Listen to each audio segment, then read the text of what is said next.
The sages of old taught that the world is but a mirror, reflecting the state of the soul. They spoke not of a whimsical God pulling strings from an unseen heaven, but of a cosmic law, an immutable harmony, a universe that does not give you what you want, but what you are. It does not respond to your pleas, but to your presence.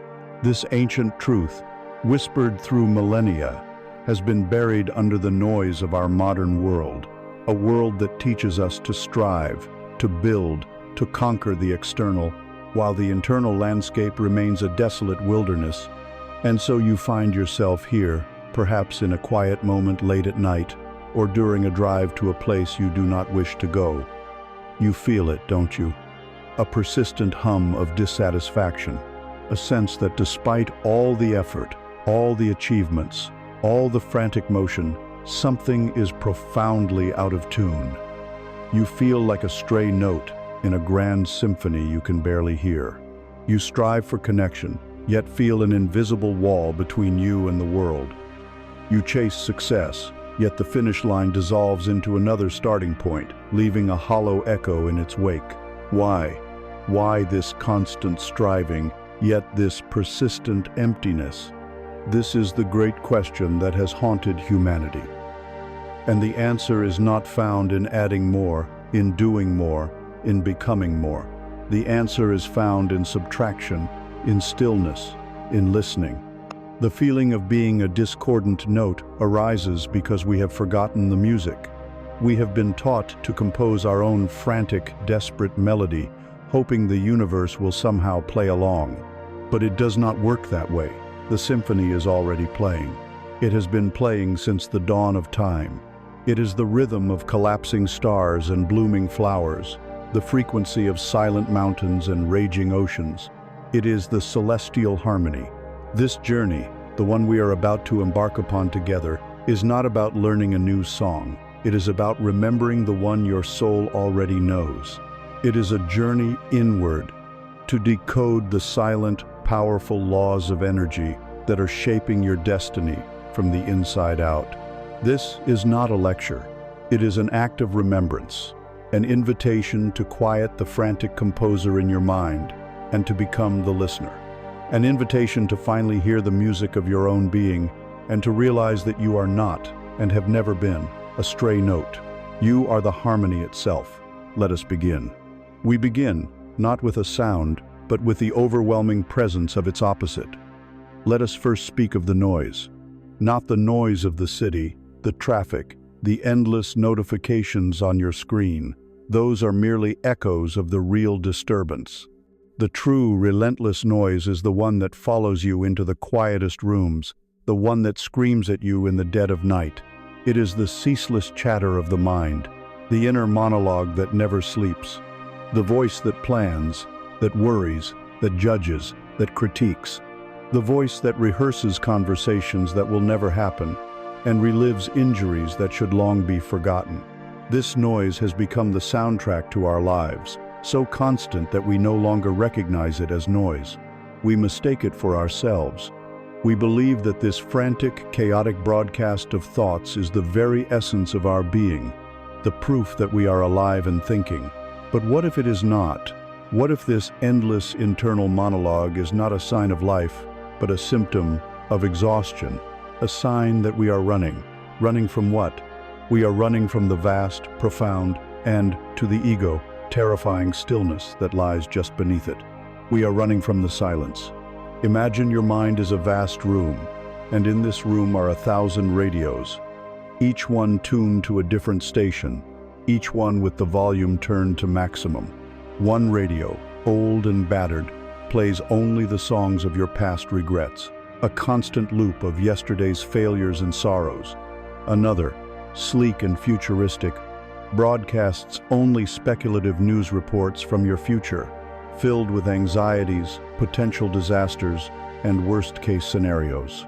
A powerful transmitter in the corner is dedicated to broadcasting the opinions of others, what they might think of you, how they might judge you, how you are failing to meet their imagined expectations. There are smaller radios, dozens of them, chattering away with your to-do lists, your social obligations, your unpaid bills. The sound is a cacophony, a wall of static and conflicting melodies, so dense and overwhelming that it is impossible to think a clear thought or feel a pure emotion. This is the state in which most of us live. We have become so accustomed to this deafening roar that we have forgotten what true quiet sounds like. We have come to fear it. We believe, on a deep, unconscious level, that if the radios were to fall silent, the room would be empty. We believe that if the noise stops, we will cease to exist. And so, we keep them on. We distract ourselves. We fill every spare moment with more input, more information, more entertainment, throwing more fuel on the fire, desperate to drown out the one thing that could save us. The silence, the ego, that constructed sense of self, thrives in this noise. It is a creature of problems, of narrative, of conflict. It defines itself by its past stories and its future fears. In the vast, open, undefined space of pure silence, the ego has no footing. It has no reference point. It cannot exist. To the ego, silence is death, and so it will fight with all its might to keep the noise going. It will tell you that you are being lazy, that you are wasting time, that you need to be productive, that you need to think about this problem or that insult. It will do anything to avoid being dissolved in the profound stillness of being. So let us acknowledge this fear. It is valid. To willingly turn toward the silence is an act of supreme courage. For in that silence, everything you think you are, the collection of stories, titles, wounds, and achievements, will be challenged. It will all be revealed as what it is, just noise. But what if, behind that fear, lies a promise? What if the silence is not an empty void, but a potent fullness? What if it is not an absence, but a presence? The ancient masters called this presence the Source, the Tao, the Atman. But these are just words. Words are more noise. The reality of it can only be experienced. It can only be felt in the stillness. Let us try, just for a moment. Right now, as you listen, behind these words, can you feel it? It is not something you have to create. It is already here.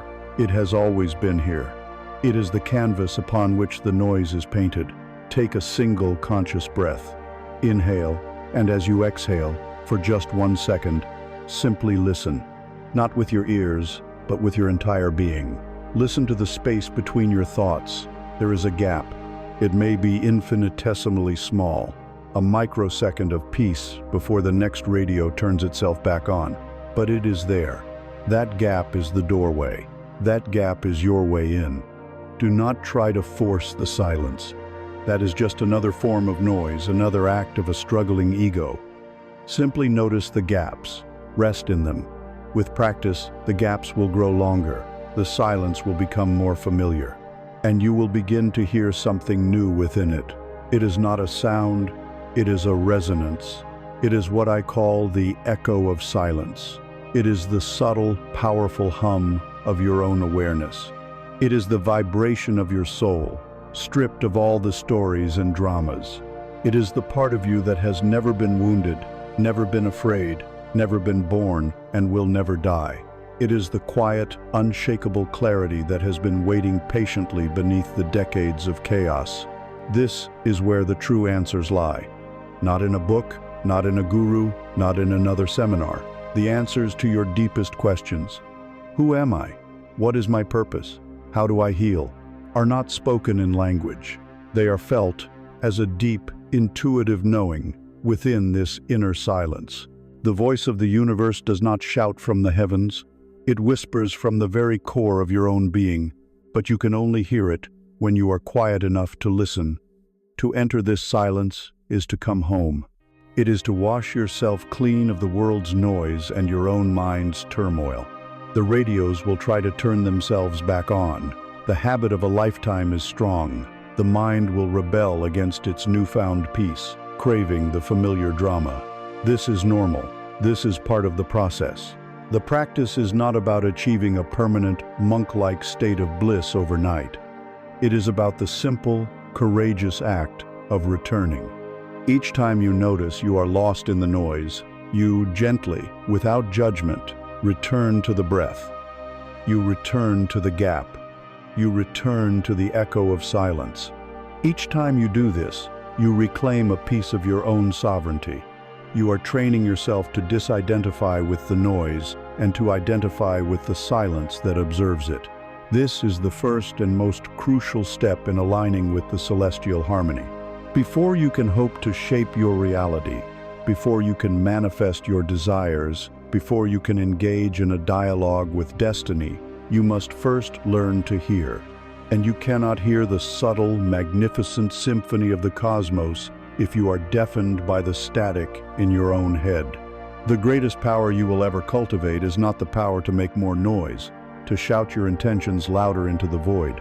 It is the power to hold silence, to become a vessel of stillness, an empty space into which wisdom can be poured. The echo of silence is calling to you. It is the quiet truth of who you really are. It is the peace that you have been seeking in all the wrong places. It is your anchor in the storm of life. It is your home. All you have to do is stop running, be still, and listen. In the newfound quiet that you have so bravely entered, a startling realization begins to dawn. As the roar of the internal static subsides, you begin to see the world, your world, with a strange and unnerving clarity. You notice that the events, the people, and the circumstances you experience are not solid, objective facts. They are colored, shaped, and defined by a filter you were not even aware existed. You start to see the hand of an invisible artist painting every scene of your life. You sense the work of a silent architect, constructing the very walls of your reality. And in the heart of that silence, the most profound and terrifying truth reveals itself. The architect is you.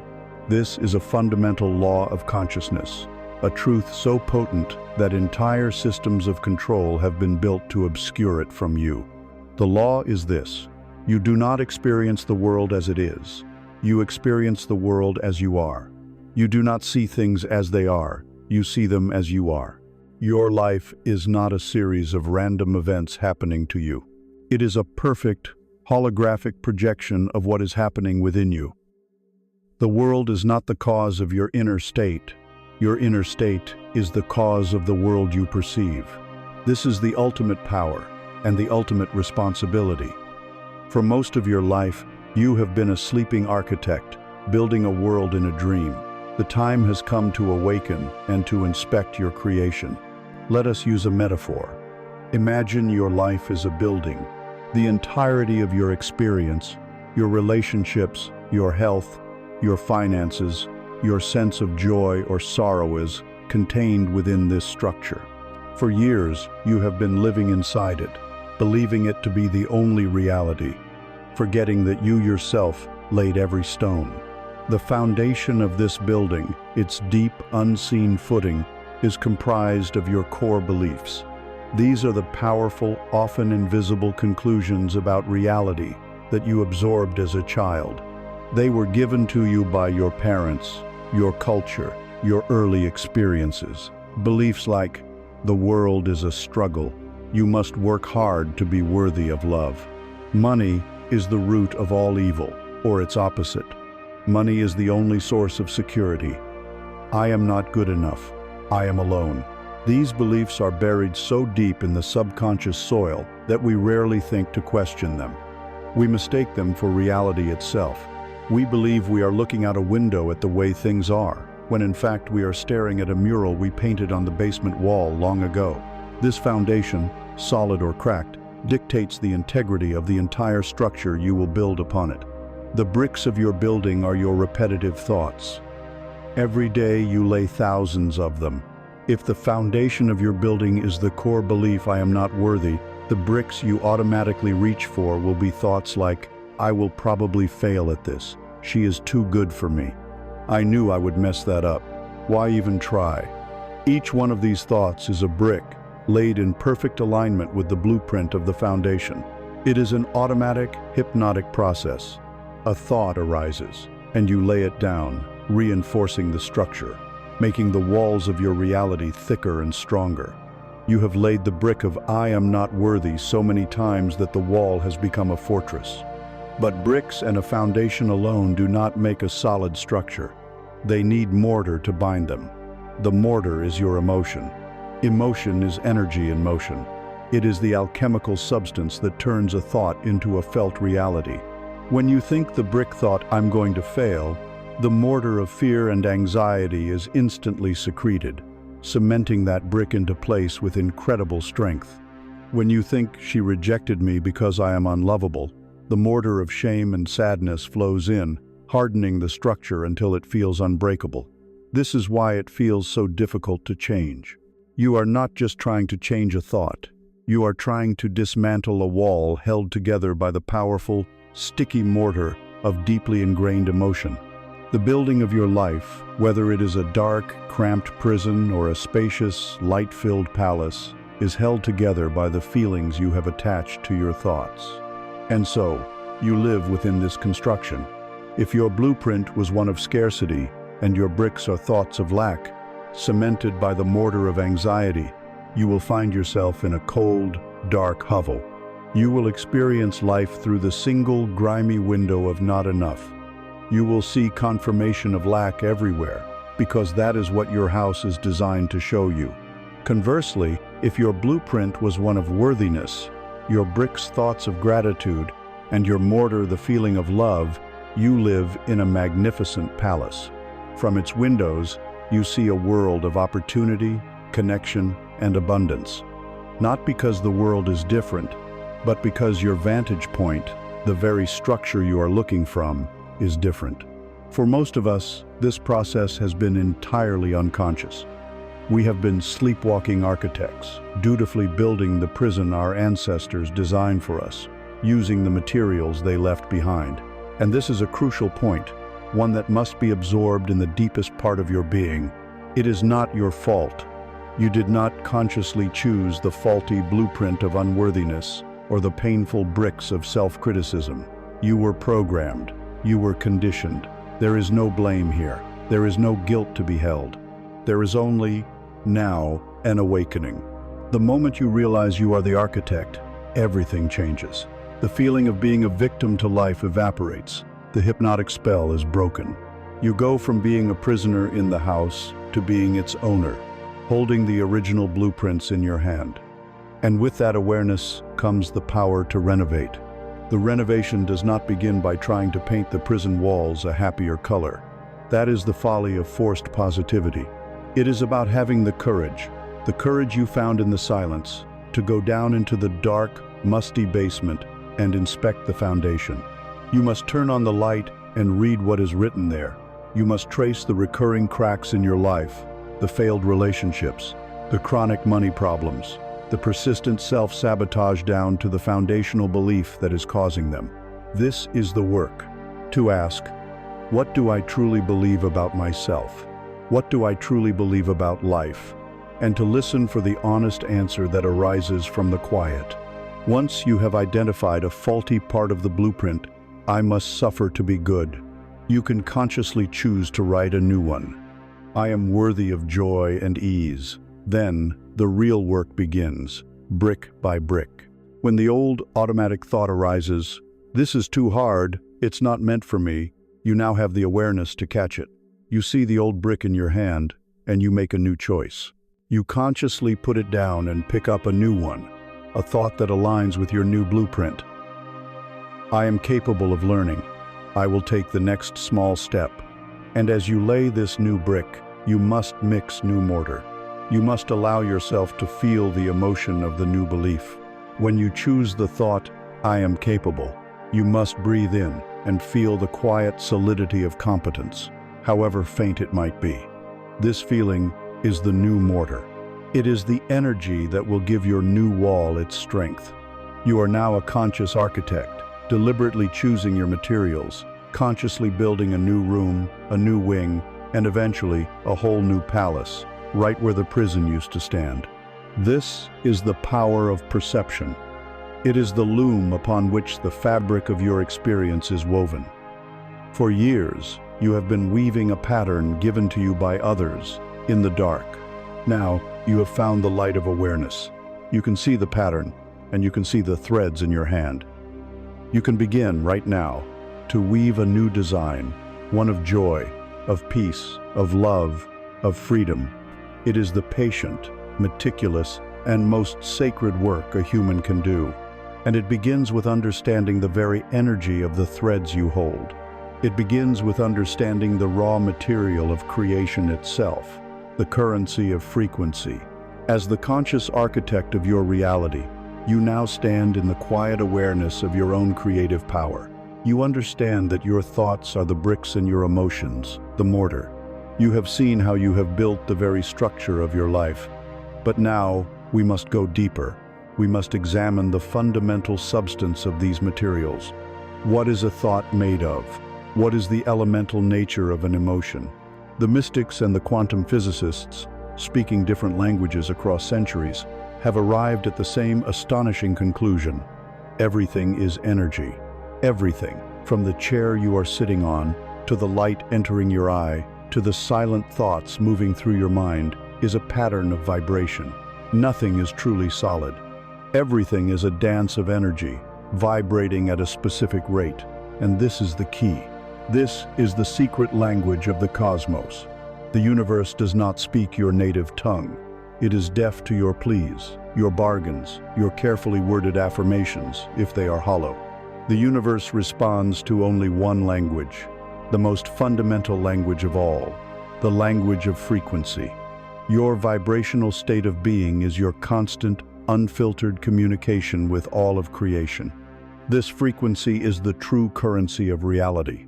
It is not the money in your bank account, not the hours of hard labor you perform, not the network of people you know.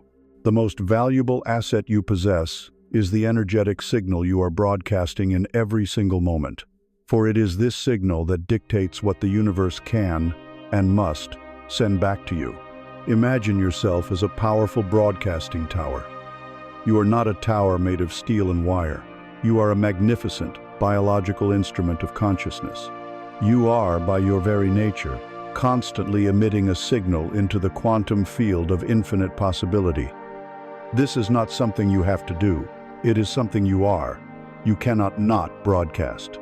You are broadcasting right now as you listen to these words. The only question is, what is the quality of your signal?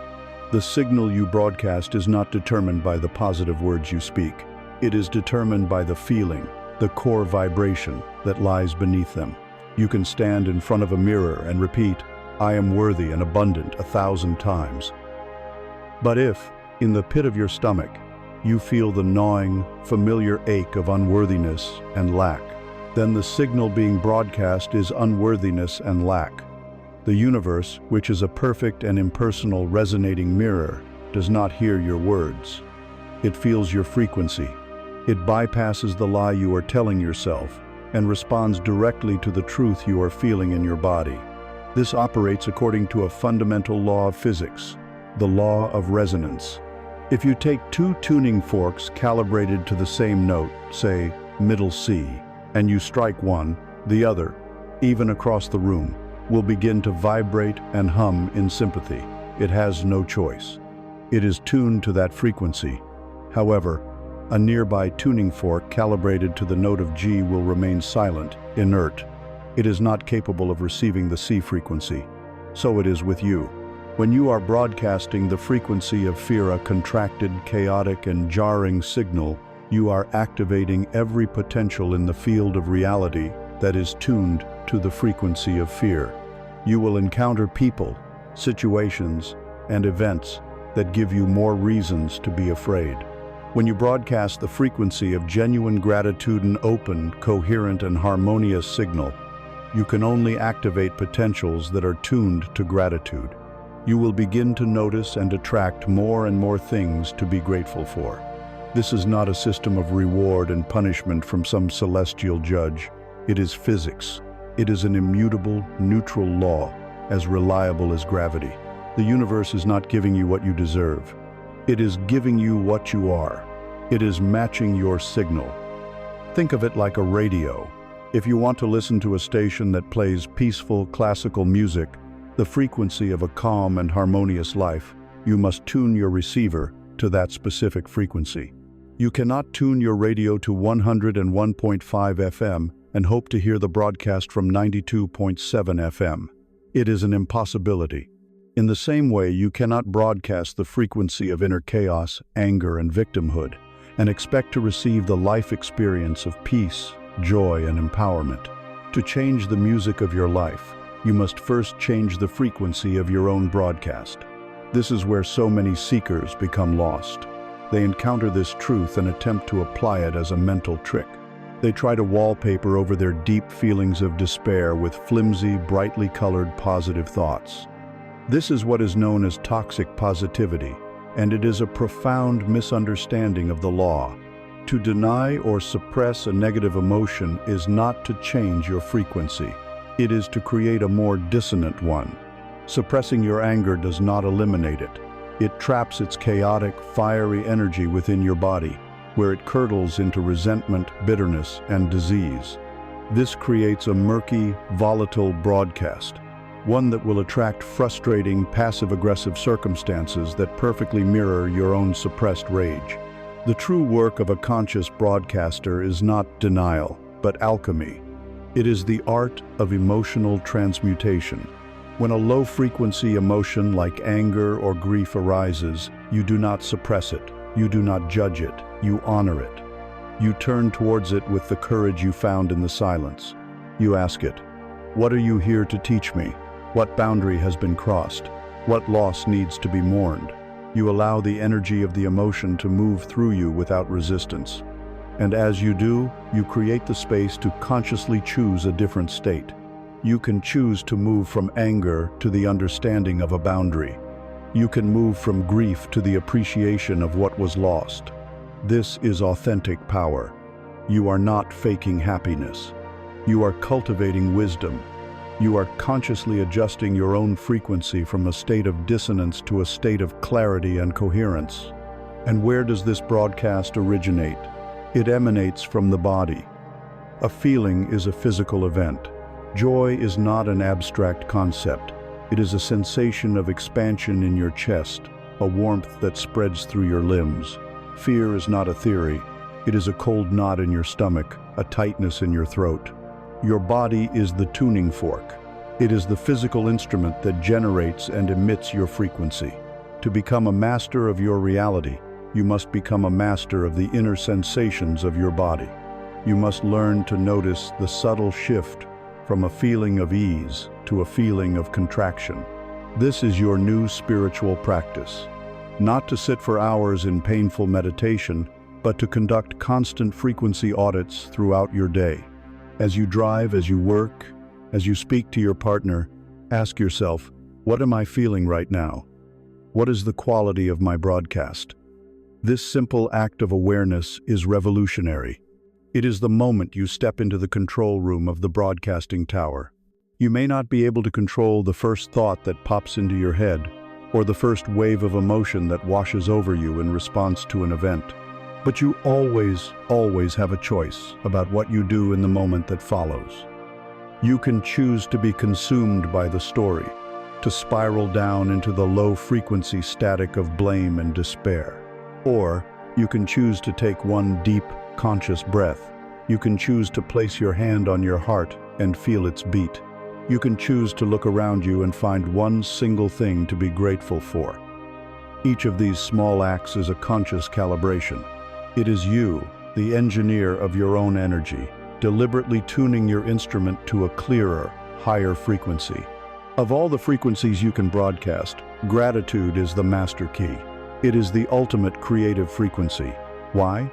Because the feeling of genuine gratitude is the signal that you already have what you desire. It is a broadcast of fulfillment. It is a state of being that says to the universe, "Thank you, I have enough, I am complete." And what can the universe, the great mirror, do but reflect back to you more experiences, people, and circumstances that confirm the truth of your statement? It will bring you more to be grateful for. You hold an unimaginable power within you. Your hard work, your ambitions, your plans, they are all secondary. They are secondary to the feeling state you inhabit as you perform them. Hard work from a frequency of struggle will only create more things to struggle against, but inspired, joyful action from a high-frequency state of trust and worthiness, that is what creates miracles. That is how you align with the celestial harmony. You are the most powerful broadcasting station in the known universe. The only question is, what signal are you choosing to send? For that signal is constantly being reflected back to you, in every face you meet and every event you encounter. It is the perfect, unwavering law of reflection. And so, with the understanding that you are a powerful broadcasting tower, constantly sending your unique frequency into the field of reality, we arrive at one of the most confronting, yet ultimately liberating, principles of a conscious life, the law of reflection. The signal you broadcast does not simply vanish into the ether. The universe, in its infinite intelligence and precision, provides you with a constant, living feedback system to show you exactly what you are emitting. This feedback system is the world itself. Your life is a mirror. Every person you meet, every challenge you face, every joy you encounter is a direct reflection of your own inner state, your own consciousness made visible. This is a truth that the ego will fight with every fiber of its being. The ego is built upon a foundation of separation, blame, and victimhood. It thrives by pointing its finger outward, by creating a narrative of heroes and villains, of the righteous self and the problematic other. The idea that the frustrating, infuriating, and painful aspects of our lives are not random attacks, but perfect reflections of our own inner world, is a truth so radical it can shatter the ego's entire worldview. And that is precisely its purpose. Let us explore this through the most common and potent form of reflection: other people. Think for a moment of the person who triggers you the most. It may be a critical boss, a dismissive family member, an unreliable friend, the person whose very presence seems to grate on your soul. Your immediate, conditioned reaction is to focus on their flaws. You analyze their behavior, you lament their injustice, you build a fortress of righteousness around your position. You are here, the victim. They are there, the perpetrator. Now, let us introduce a new perspective. What if this person, this source of your greatest agitation, is not your enemy? What if they are, in fact, your most dedicated, albeit unconscious, spiritual teacher? What if their role in your life is to hold up a mirror, so bright and so unflinchingly honest that you are forced to see a part of yourself that you have desperately tried to keep hidden in the shadows? This is the function of the mirror. We mistakenly believe that when someone angers us, the problem is their action, but their action is merely the stimulus.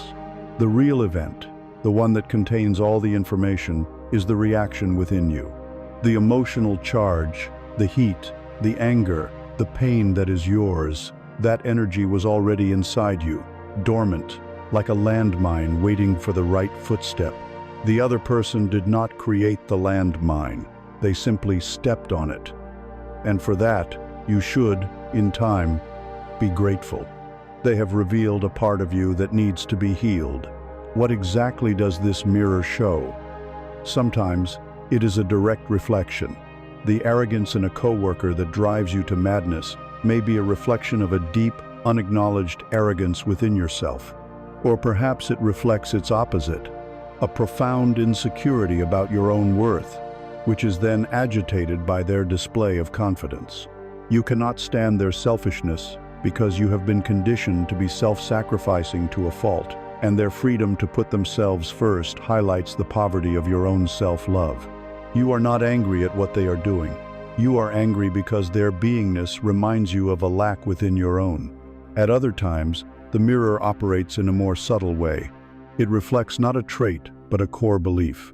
A partner who is emotionally distant and unavailable is the perfect mirror for a person with a deep-seated subconscious belief that says, "I am not worthy of true intimacy, or I will always be abandoned."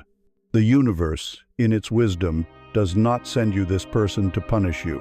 It sends you this person because their behavior is the exact stimulus required to bring that painful, foundational belief from your architectural blueprint, up from the darkness of the subconscious into the light of your conscious awareness, where it can finally be seen, questioned, and healed. Our natural tendency, when faced with an unflattering reflection, is to try and smash the mirror. We argue. We try to change the other person. We demand that they stop being the way they are so that we can feel better. We eventually cut them out of our lives, slamming the door shut. This is the equivalent of seeing a smudge of dirt on your cheek in the bathroom mirror and spending hours trying to scrub the mirror clean. It is an act of utter futility. You can shatter that mirror, but when you walk to the next one, the smudge will still be there. This is why we see recurring patterns in our lives. We leave a job because of a critical boss, only to find our new boss has the exact same critical nature, perhaps in a different disguise. We end a relationship with a dismissive partner, and our next partner is, in time, equally dismissive. The universe will patiently send you the same mirror, over and over again, until you finally stop trying to fix the reflection and realize the smudge is on you. This realization is the pivot upon which your entire life can turn.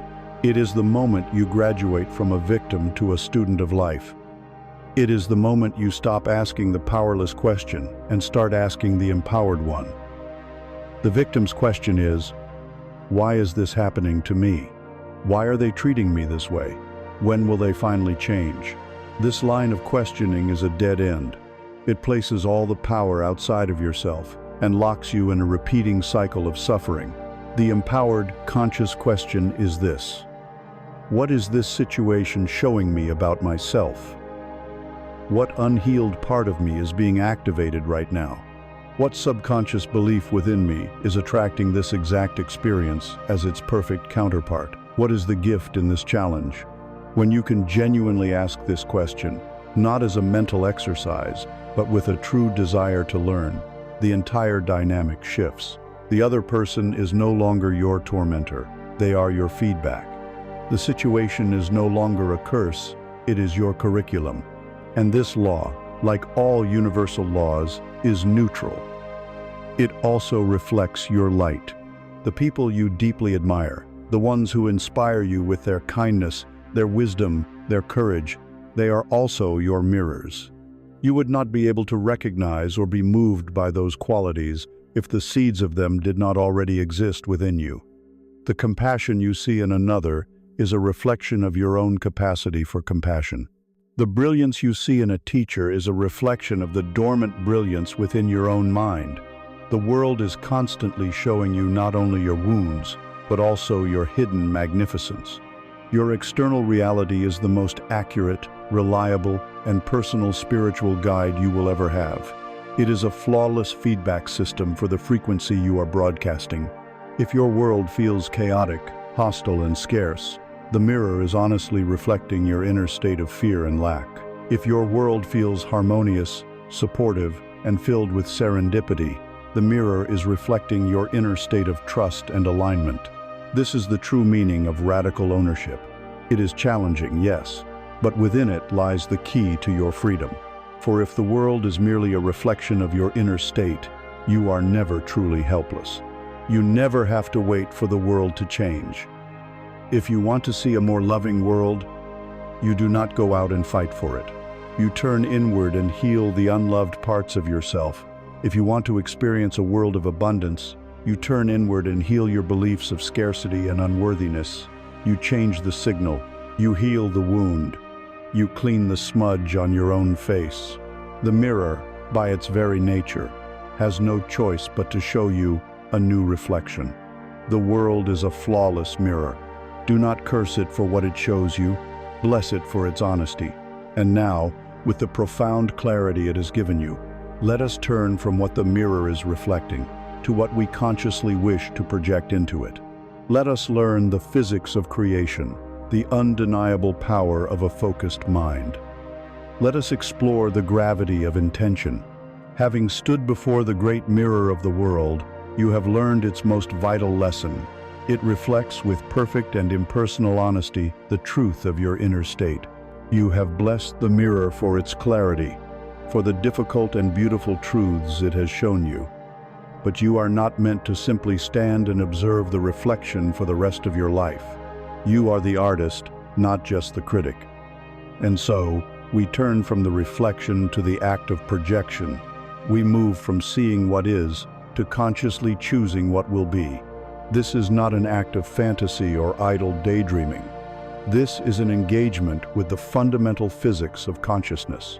It is here that we learn to command the raw energy of creation.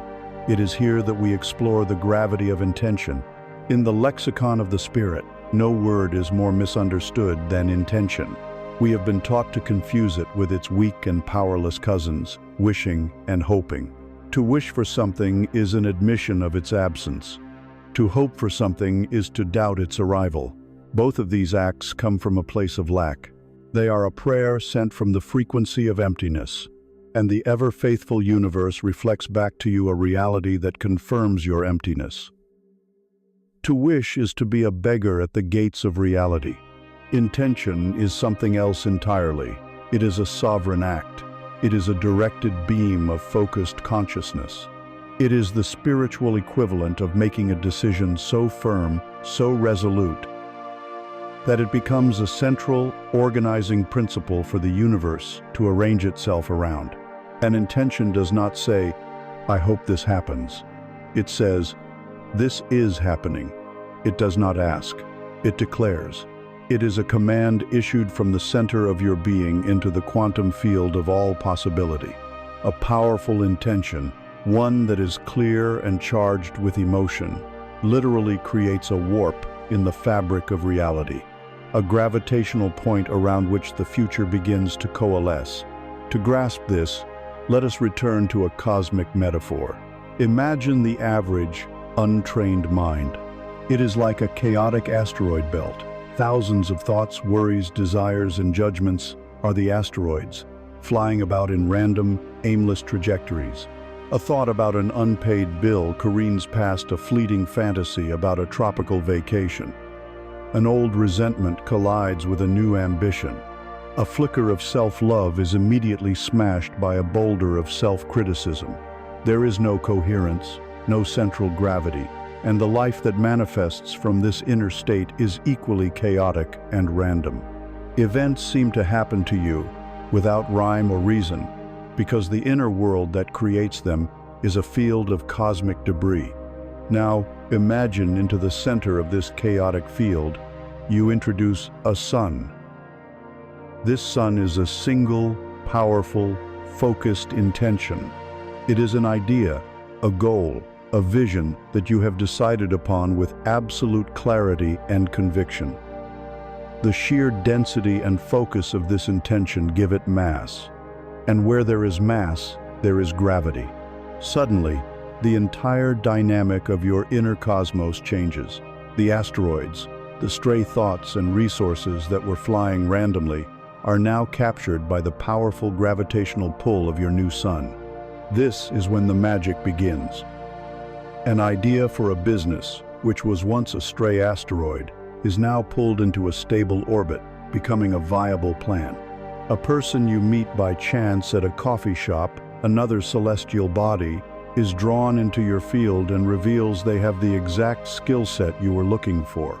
A book seems to fall off a shelf at the library, and it contains the precise piece of information needed to overcome an obstacle. These are not coincidences. These are the laws of physics operating on the level of consciousness. You have created a gravitational field, and reality, in all its component parts, is now rearranging itself to conform to the new geometry of your mind. Your life stops being a series of random collisions and starts becoming an elegant, organized solar system, with your clear intention as the life-giving sun at its center. So, how does one forge such a sun? What is the anatomy of a world-bending intention? It consists of three essential elements. The first is clarity, which provides the mass. A vague intention has weak gravity. An intention like, "I want to be happy," is like a diffuse cloud of gas. It has no center, no density. It cannot exert a pull on reality. You must distill your desire into a crystal-clear statement. What does happy actually look like for you? A powerful intention is specific. I intend to cultivate a life defined by creative freedom, deep connection with my loved ones, and serene presence in my daily work. This has mass. This has density. It gives the universe a precise blueprint to work with. Take the time to become absolutely clear about what you are calling into being. The second element is emotion, which provides the heat and light. An intention, no matter how clear, is a cold, dead star if it is not charged with the fuel of human emotion. This is the great secret.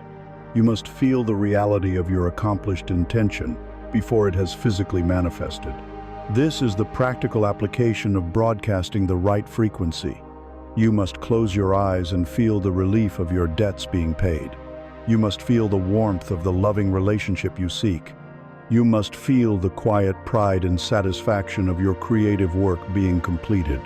This feeling, this emotion, is the nuclear fusion at the core of your intention sun. It is what makes it radiate energy. It is what sends out the powerful, coherent frequency that the universe will match. Do not just think of your goal. Inhabit the feeling state of its fulfillment. The third, and most crucial, element is purity. A powerful intention must be free from the contamination of its opposite. If you set an intention for abundance, but in a hidden chamber of your heart, you still cling to the belief that you are unworthy or that wealth is corrupt, you are creating a dysfunctional binary star system. Your intention for abundance and your counter-intention of unworthiness will be locked in a gravitational tug-of-war, pulling you in opposite directions simultaneously. This is the source of stagnation, frustration, and self-sabotage. You are pushing the accelerator and the brake at the same time. This is why the inner work is non-negotiable. You must use the silence and the mirror to find and heal these counter-intentions, these beliefs that pollute the purity of your creative desire. The act of setting a true intention is therefore a sacred moment.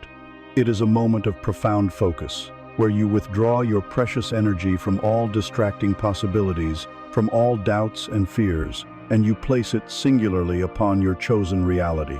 It is a quiet coronation, where you crown a single desire as the ruler of your inner world.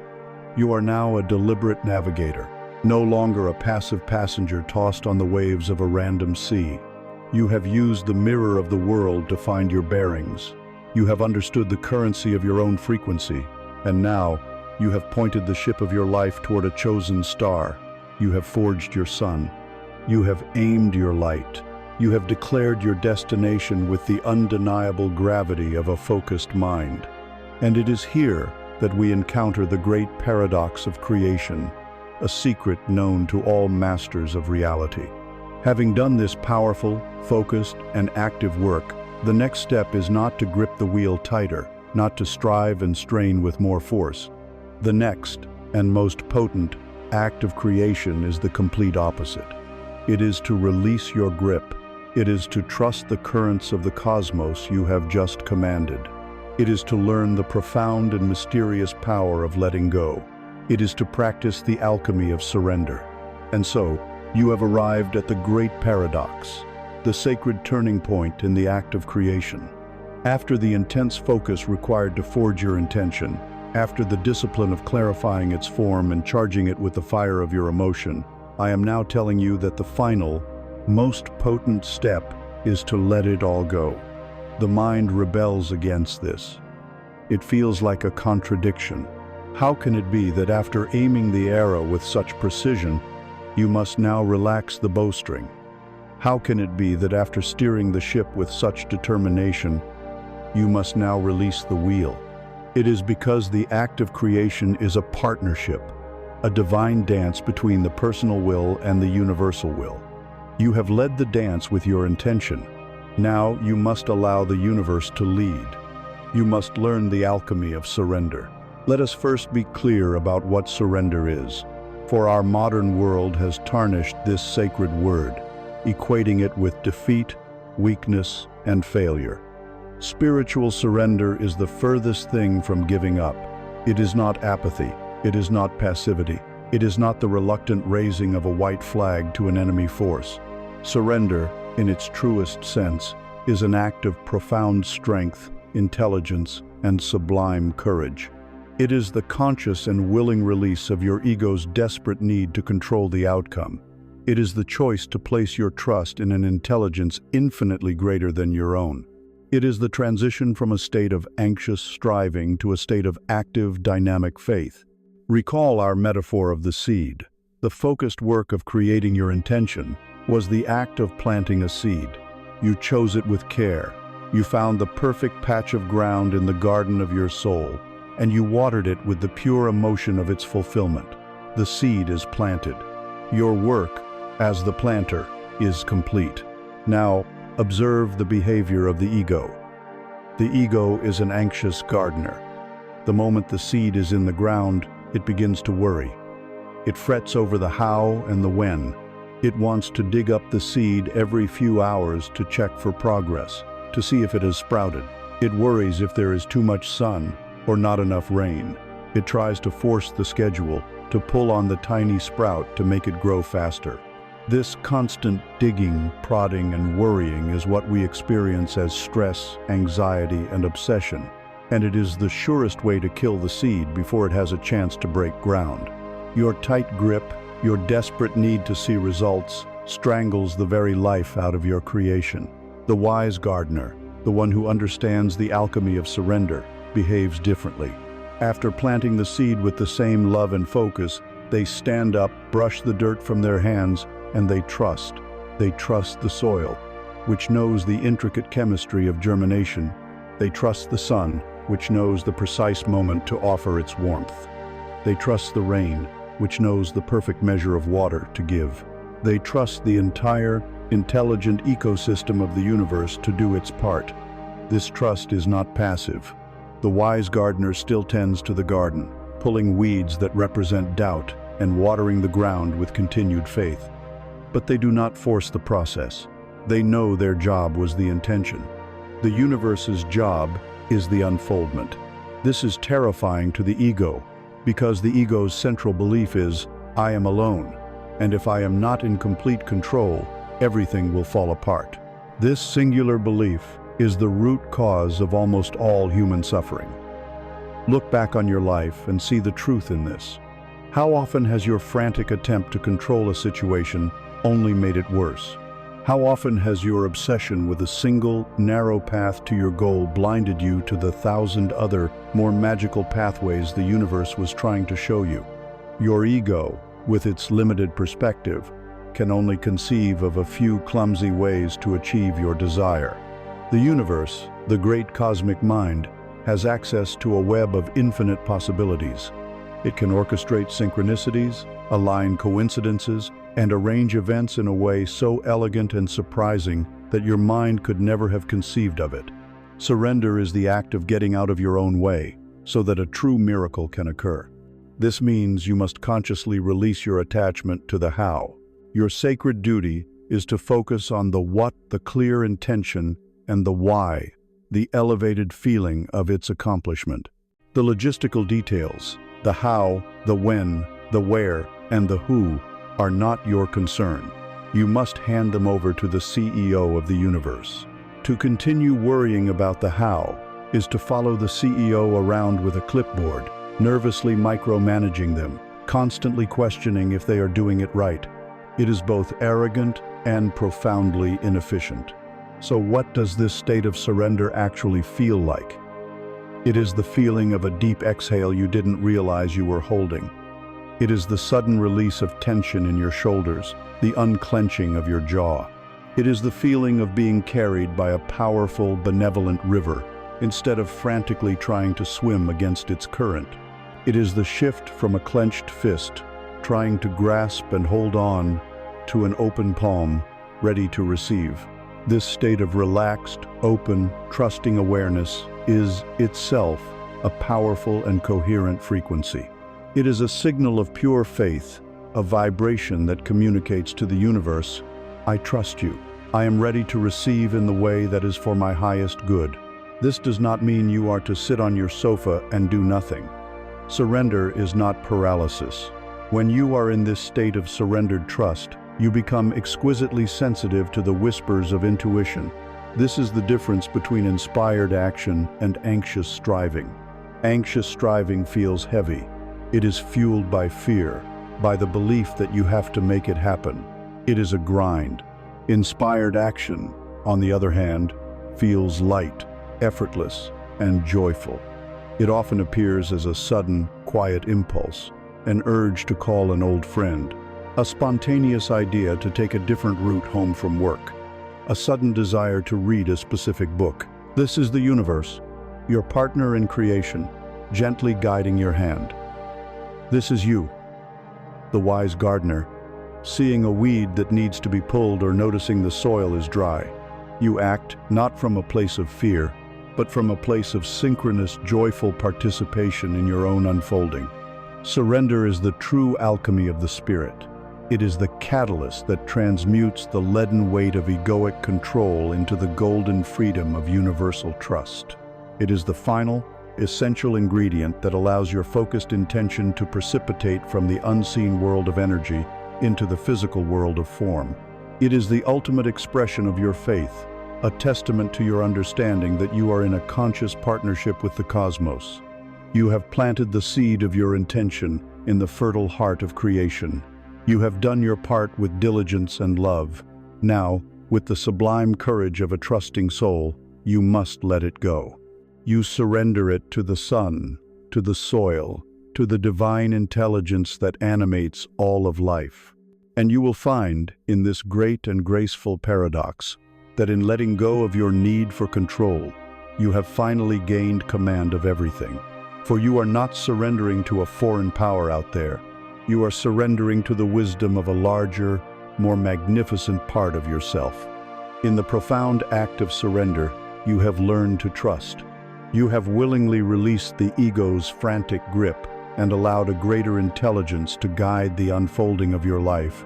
But what is this intelligence? What is this vast, benevolent power to which you have surrendered your most cherished intentions? What is this larger part of yourself? The answer lies at the very heart of creation, and to grasp it, we must confront the most pervasive and powerful delusion of the human experience. We must speak of the illusion of separation. The root of all fear, all conflict, all loneliness, and all sorrow is a simple, fundamental error in perception. It is the foundational belief upon which the ego is built, the belief that I am here, a fragile consciousness trapped inside a sack of skin, and that you, the world, and the universe are out there, separate from me. This feeling of being an isolated fragment, a solitary subject in a world of objects, is the primary wound of the human condition. It is this perceived separation that makes surrender feel like a risk, that makes trust feel naive, and that makes life feel like a constant battle against an indifferent cosmos. On the surface, the evidence for separation seems overwhelming. Our five senses are instruments of differentiation.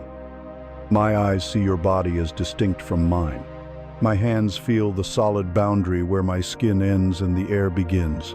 The world appears as a collection of separate things, separate people, separate events. This is the evidence the ego presents in its case for fear and isolation. But this is like judging the nature of an ocean by looking only at the surface ripples. To understand the truth, we must go deeper. Let us look with the eyes of a physicist. What is this body that you believe defines your boundaries? It is a collection of cells. And what are the cells? Molecules. And the molecules? Atoms. And what are the atoms themselves? They are revealed to be 99.999% empty space, with a few infinitesimally small packets of vibrating energy. There is no solid thing here at all. You are not a solid object. You are a swirling, vibrant pattern of energy, a frequency, a song. And this energy field that you call you is in constant dynamic exchange with the energy field you call the world. The air you just breathed in was, a moment ago, the world. Now it is you. The carbon dioxide you just exhaled was you. Now it is the world. Where, precisely, does the boundary lie? On an energetic, elemental level, the separation is a complete illusion. You are not a being in the universe. You are the universe, experiencing itself through a localized point of view. The ancient mystics used a beautiful metaphor to describe this. They said, "You are not a drop of water in the ocean. You are the entire ocean in a single drop." Imagine the perspective of a single drop of water. It feels small, finite, and vulnerable. It is tossed about by the currents. It fears being evaporated by the heat of the sun. It dreads being dashed against the rocks. It sees the vastness of the ocean as something other than itself, something immense, powerful, and terrifying. It lives its short life in a state of anxiety, defined by its perceived separateness. This is the life of the ego. But what is the actual reality of the drop? Its fundamental essence, its core nature, is identical to that of the entire ocean. It is made of the exact same substance. It contains within its very structure the memory of every shoreline, the rhythm of every tide, the salt of eons. It is not separate from the ocean. It is a temporary, localized expression of the ocean. Its nature is oceanic, and so it is with you. Your individual consciousness is a temporary, localized expression of the one, universal consciousness that animates all of life. You are not just a part of God. You are the entirety of God expressed in a single, unique form. When this truth moves from being an intellectual concept to a deeply felt reality, your entire experience of life is transformed. Your relationship with every other being undergoes a revolution, for you begin to understand the energetic implications of oneness. If we are all expressions of a single, interconnected field of consciousness, then every thought, word, and action has a ripple effect that touches everything. When you direct a thought of anger, judgment, or hatred toward another person, you are no longer a separate entity attacking another. You are a cell in the body of humanity, consciously introducing a toxic, low-frequency vibration into the shared bloodstream. That poison may be aimed at another, but because there is no true separation, it inevitably pollutes your own system. The discord you create for another must, by law, ripple back and become your own, lowering your frequency and attracting circumstances that perfectly mirror the anger you have projected. Conversely, when you perform an act of genuine kindness, when you offer forgiveness where there was blame, when you feel compassion instead of judgment, you are elevating the entire field. You are a cell introducing a powerful, healing, high-frequency vibration into the one body. The peace you offer to another becomes your own peace. The love you extend to another, you simultaneously experience yourself. This is the deep physics behind the golden rule. It is not a moral suggestion to be good. It is a user's manual for navigating a unified reality. What you do unto others, you are, quite literally, doing unto yourself. With this understanding, the great afflictions of the ego begin to dissolve. The gnawing pain of loneliness, which is an acute symptom of the illusion of separation, becomes a conceptual impossibility. How can you be alone when you are fundamentally interwoven with every person, every animal, every tree, every star in the cosmos? You are never disconnected. You are simply a unique note in a single glorious song. Judgment also requires the illusion of two. It requires you to stand here as the judge and place another over there as the judged. But when you look at another and see a different expression of the very same consciousness that animates you, how can you maintain judgment? You see their wounds as part of the same human story as your own wounds. You see their light as a reflection of your own light. Judgment gives way to compassion. Criticism gives way to understanding. This is your new practice, to begin to see the world as your extended body, to look at a forest and know you are looking at your own lungs, to see the rivers and know you are seeing your own circulation, to feel the pain and joy of humanity, not as news from a distant land, but as sensations within your own larger being. This is what it means to live in unity consciousness. This is the state of being that makes surrender feel so effortless and natural. You are not handing your intentions over to a foreign power. You are relaxing back into the infinite wisdom of your own total self. Piercing the veil of separation is the great homecoming of the soul. It is the end of your exile. You are not a fragile fragment fighting for survival. You are the entirety of life itself, experiencing its own magnificence through your eyes. You are one. Feel this truth in the marrow of your bones. Let it dissolve your fear and fill you with a peace that the mind cannot comprehend. And now, as a conscious and willing cell within this grand, unified body of life, let us learn to move with its sacred, ancient pulsations. Let us learn to honor its natural, unwavering rhythm of cycles. Having awakened to your true nature as an inseparable part of the unified field of life, you can now begin to sense its pulse. It is not the frantic, mechanical beat of a machine, but the deep, organic surge of a great heart. It is a rhythm of expansion and contraction, of outward expression and inward retreat, of birth and dissolution. This is the most fundamental rhythm of the cosmos, visible in the breathing of your own lungs, the turning of the tides, the life of a star, and the journey of your soul. This is the rhythm of cycles. To learn this rhythm and to move with it is to find the secret to a life without struggle. Our modern culture has declared war on this natural law. It is a culture obsessed with perpetual summer. It glorifies the endless climb, the constant growth, the non-stop productivity. It teaches us that to be valuable is to be constantly blooming, constantly producing fruit. It has taught us to fear and pathologize the other seasons of our existence.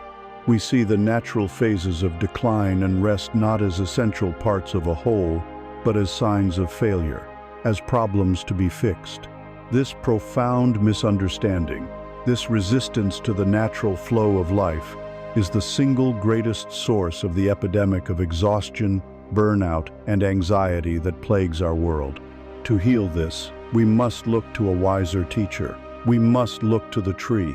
A tree does not live in a state of perpetual summer, and it feels no anxiety about this. It is a master of living in cycles, and it holds the wisdom we have forgotten. Consider its spring. It is a season of vulnerable, explosive energy. New life bursts forth from the old wood. Tentative green shoots emerge, filled with the promise of what is to come. This is the spring of your own life, the beginning of a new relationship, the launch of a new project, a move to a new city, the dawn of a new spiritual awakening. It is a time of excitement, of outward motion, of learning and new growth. It is a beautiful, essential season. Then comes its summer. The tree is in its full glory, a vibrant cascade of green leaves, strong and magnificent. It is at the peak of its expression, effortlessly providing shade, shelter, and fruit. This is the summer of your life. The business you started is thriving. The relationship is in full, mature bloom. Your creative powers are at their zenith. You are in your strength, expressing your gifts fully, and your energy is directed outward into the world. Our culture teaches us that this is the only season that matters, the state we should strive to maintain all year long. But the tree knows better, and so comes its autumn. As the light wanes, the tree begins to withdraw its energy. It does not cling to the leaves that have served it so well. It allows them to transform into glorious spectacles of orange, red, and gold. And then, with profound grace, it lets them fall. It understands that to hold on to what is finished would be to drain its life force and prevent future growth. This is the autumn of your life. It is the time when a job has run its course, a relationship has reached its natural end, an old identity or belief system no longer fits. It is a season of harvest, of reaping the wisdom from your summer's experiences, and of letting go. It requires immense courage to consciously release the things we have held so dear. But the tree shows us it is the only way to honor the cycle. And then, most feared of all, comes its winter. The tree stands bare against the gray sky. To the untrained eye, it appears dead, a stark skeleton. This is the season our culture has taught us to dread. This is the winter of our lives, the dark night of the soul, the period of burnout after a long summer of striving, the fallow ground after a relationship has ended, the creative block where inspiration seems to have vanished. It is a time of feeling lost, unproductive, empty, and withdrawn. We panic in our winter. We believe something is terribly wrong. We diagnose ourselves with 100 disorders and desperately seek a cure that will rush us back to the sunshine of summer. But the tree remains calm, for it knows a deep secret. It knows that winter is not death. Winter is a season of sacred, invisible work. On the surface, all is still, but deep within its roots, buried in the dark, frozen soil, the tree is gathering its strength. It is consolidating its energy. It is resting, dreaming, gestating. It is in this fallow emptiness that the blueprint for the next spring is being drawn. Without this period of profound rest and inward focus, there would be no energy for the blossoms to come. Your winters are not a mistake. Your period of feeling lost is not a sign that you are broken. It is a sign that you are obeying a deeper, wiser law. Your soul is calling you inward. It is demanding that you stop pushing, stop forcing, stop pretending it is summer when the frost is on the ground. It is inviting you to rest, to go deep into your own roots, the silent core of your being, to nourish yourself, to be still, and to trust that a vital, hidden process is taking place. Burnout is not your failure as a person. It is your soul's successful attempt to force you into a necessary winter you were refusing to take. These cycles exist on every scale.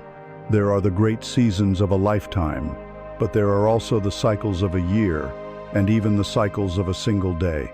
There is the outward creative energy of the morning, the peak of midday, the gentle winding down of the evening, and the restorative surrender of the night. By learning to honor the small, daily rhythm, be truly resting when it is time to rest you, practice the art of honoring the larger seasons of your life. I invite you to ask yourself, with gentle honesty and without judgment, what season am I in right now? Are you in a spring? Then embrace the awkwardness of the beginner. Allow for messy growth and experimentation. Do not demand the fruit of summer from a budding branch. Are you in a summer? Then celebrate it. Do not be afraid to shine, to be seen in your full power. Share your gifts generously. Enjoy the harvest. Are you in an autumn? Then have the courage to face what must be released. What beliefs, relationships, or identities are like dying leaves, draining your energy? Let them fall. Know that their release is creating the compost for future growth. And if you are in a winter, then please, I implore you, be kind to yourself. You are not failing, you are gathering. Cancel your plans. Turn off the noise. Resist the urge to figure things out. The mind has no power here. This is the territory of the soul. Your only work in winter is to be still, to trust, and to rest. The promise of spring is not a fragile hope. It is an immutable law of the cosmos. It will come. To live in this way is to align yourself with the pulse of life itself. It is to release the terrible anxiety of not being where you think you should be, and to find a profound peace in simply being where you are. It is to understand that the journey of the soul is not a linear climb, but a spiral dance. Trust the season you are in. Let go of the need for perpetual summer, for it is in the silent, frozen soil of your winter that the most profound and sacred work is done.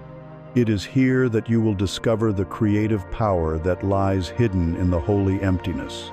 It is here that you will learn the wisdom of the void. We have journeyed together into the heart of your personal winter, that sacred and necessary season of rest. And it is here, in the silent, frozen soil, that we encounter a concept that the human mind, in its frantic desire for substance and definition, fears above all others. We arrive at the holy emptiness, we arrive at the wisdom of the void. The very word conjures fear. It speaks to us of annihilation, of a great black abyss, of a meaningless nothingness that threatens to swallow us whole. Our culture teaches us to fill every void, every moment of silence, every blank space, with noise, with distraction, with doing. We have come to believe that to be empty is to be worthless. But this is the language of the ego, a creature terrified of its own dissolution. The wisdom traditions of every age tell a different story. They tell us that the void is not an emptiness to be feared, but a fullness to be revered. The void is not an absence of everything. It is the presence of everything in its pure, unmanifested, potential state. It is the cosmic womb from which all creation is born. It is the profound silence from which all sound emerges. It is the infinite darkness that gives birth to all light. It is the ultimate ground of being, the primordial state of consciousness that existed before the first thought, before the first star. It is the state of nothingness, and its power is absolute. To understand this, imagine a master painter standing before a perfectly blank white canvas. The ego, the anxious apprentice, sees this canvas and panics. It sees only emptiness, a lack of meaning. It feels an overwhelming compulsion to fill it immediately, to smear it with familiar colors and shapes, to hastily repaint the same tired landscapes it has painted 1,000 times before. The ego fears the infinite possibility of the emptiness because it requires a level of trust and inspiration that it simply does not possess. The master artist, however, sees something else entirely. The master reveres the blank canvas. They stand before it in silence, in awe. They understand that this emptiness does not contain nothing. It contains anything. Within its white expanse lies the potential for a masterpiece of heartbreaking tragedy or sublime joy, a portrait of divine wisdom or chaotic fury. Its power lies precisely in its formlessness. The master does not rush to impose their will upon it. They become still. They listen. They allow the true vision to arise from the silence of the canvas itself. They know that the greatest art is not something forced onto the canvas, but something that is allowed to emerge from its infinite potential. Your consciousness, when you have dared to enter the silence, is this blank canvas. The winter of your life, the period of burnout or crisis, is the universe's sacred act of wiping your old canvas clean. It is a profound gift, lovingly disguised as a terrifying loss. It is giving you the opportunity to let a new, more authentic masterpiece emerge. To enter the void is to consciously step into this state of pure potential. It is the experience found in the deepest states of meditation. It is the silence we first touched upon earlier, but now we are not just listening to its echo, we are dissolving into it. It is the act of willingly letting go of the ithe story of your past, the titles on your business card, the roles you play as a parent or a partner, the entire heavy costume of your personality that you have worn for so long. At first, this can feel like a disorientation, a free fall. The mind screams in protest. Who am I if I am not my successes and failures? Who am I if I am not my beliefs? Who am I if I am not my pain? This is the ego fighting for its life. But if you can stay with this feeling, if you can breathe through the fear and relax into the falling, something remarkable happens. The fear gives way to a peace that is beyond all understanding. The heavy burden of being someone is lifted. You are no longer a noun, a defined thing. You are a verb. You are pure awareness, formless, timeless, free. This is the great crucible of transformation. In the absolute stillness of the void, the old energetic patterns and karmic knots that defined your previous painting have nothing to cling to. The rigid structures of past trauma, the grooves of habitual negative thinking, finally begin to dissolve in this universal solvent. They cannot exist in a space of no thing. And from this pristine state of pure potential, a new self, a new reality, a new masterpiece that is far more aligned with your soul's true essence can begin to emerge. It is not something you painstakingly design with your analytical mind. It is something you receive as a gift from the fertile emptiness. It is a birth, not a construction. You do not need to retreat to a cave for a month to access this sacred space. The void is available to you in the precious gaps of your daily life. It is in the silent pause between your exhale and your next inhale. It is in the single moment of stillness when you first awaken, before the 1,000 radios of the mind switch on. It is in the feeling of complete absorption when you gaze at a sunset or listen to a piece of music that stills your thoughts. These mini-voids are sacred portals. I invite you to cherish them, to seek them out. Treat them not as empty time to be filled, but as holy moments of reset, renewal, and communion with the source of your being. It is important, here, to distinguish the healing peace of the void from the painful state of clinical depression. While the winter season of your life can certainly include feelings of depression, the two states are not the same. Depression is often characterized by heavy, cyclical, and painful thinking. It is the experience of being trapped within a very painful story, a very dark painting. The void, however, is the state beneath all stories, all paintings. It is silent, peaceful, and neutral, even if its vastness feels unfamiliar. The void is the cure, not the disease. The spiritual path is often about having the courage to move through the pain of the story, to find the liberating, peaceful emptiness of the canvas that lies beneath it all. Do not fear the void. It is your origin and your destination. It is the ultimate sanctuary, the womb of the cosmos to which you can always return, to be healed, to be cleansed, and to be reborn. When you learn to become comfortable in this space of no-thingness, you lose your fear of the unknown, for you have touched the eternal part of yourself that is beyond all form. You lose your fear of failure, for you know that every ending is simply the wiping of a canvas. You lose your fear of death, for you have experienced the deathless reality of pure consciousness. It is the womb of God. Rest here, and it is in this perfect stillness, this absolute clarity where all egoic justifications and illusions are stripped away, that we are finally able to perceive the pure, unvarnished energetic laws that govern our journey. Here, where there are no stories left to hide behind, we can finally look upon our lives and understand the true, impersonal, and compassionate meaning of karma. We emerge now from the silent, fertile emptiness of the void. In that space of pure, unfiltered awareness, where the chattering ego is quiet, we are able to perceive the fundamental laws of the cosmos, not as theories, but as living, breathing truths. And it is from this place of clarity that we must now look upon one of the most misunderstood and feared concepts on the spiritual path. We must speak of karma. For centuries, this profound and elegant principle has been distorted by the human mind's own fear and guilt. We have been taught to see karma as a cosmic system of reward and punishment, managed by an unseen accountant in the sky who keeps a meticulous ledger of our rights and wrongs. We imagine a vengeful, patriarchal God, waiting to punish us for misdeeds in a past we cannot remember. We live in fear of our bad karma, seeing it as an inescapable sentence, a stain upon our soul that dooms us to suffering. We see life's difficulties not as lessons, but as punishments for forgotten crimes.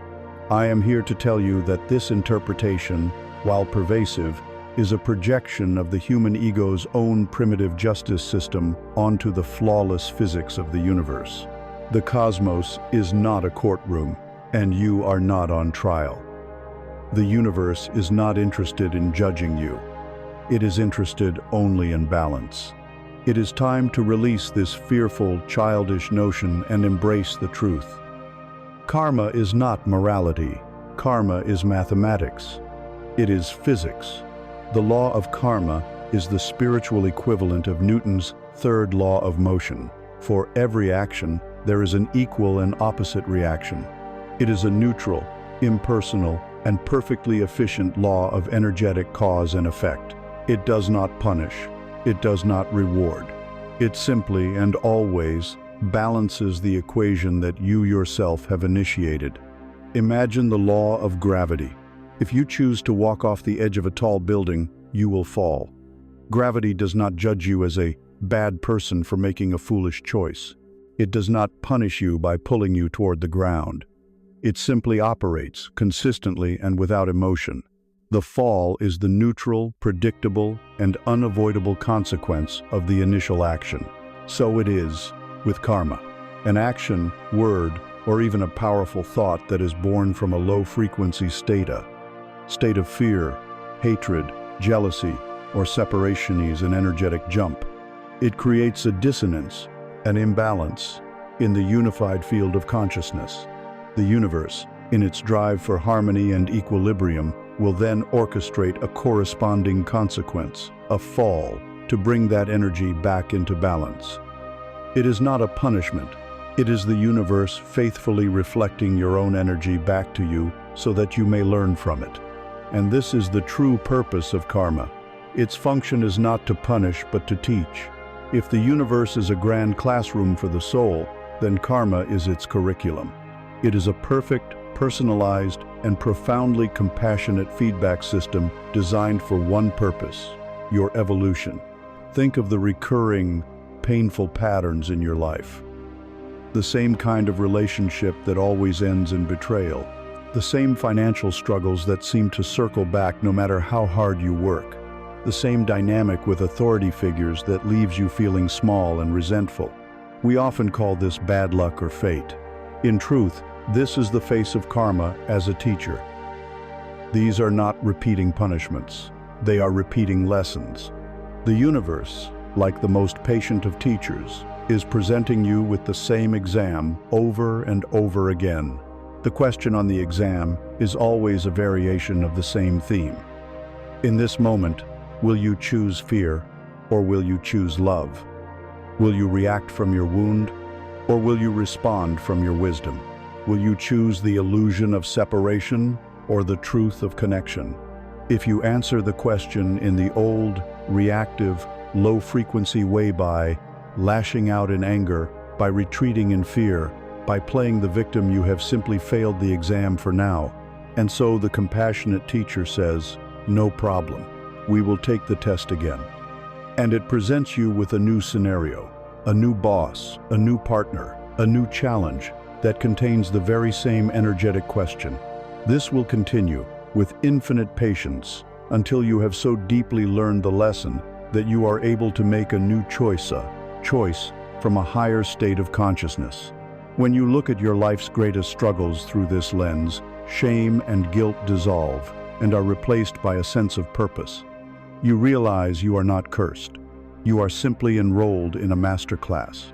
The difficulties you face are not evidence of your past failures, but the very curriculum your soul has chosen for its own expansion. The mechanism is simple. An action performed with intense emotion creates a powerful energetic charge, an imprint, in your personal energy field.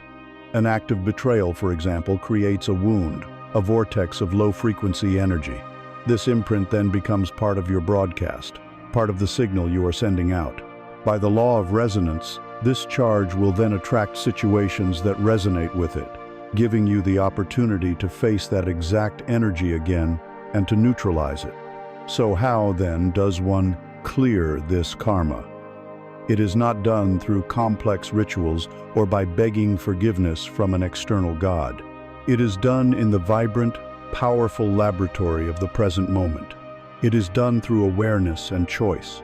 When a karmic pattern presents itself once more, when that person says the thing that always triggers you, when that old feeling of unworthiness rises in your throat, you have arrived at a moment of supreme power.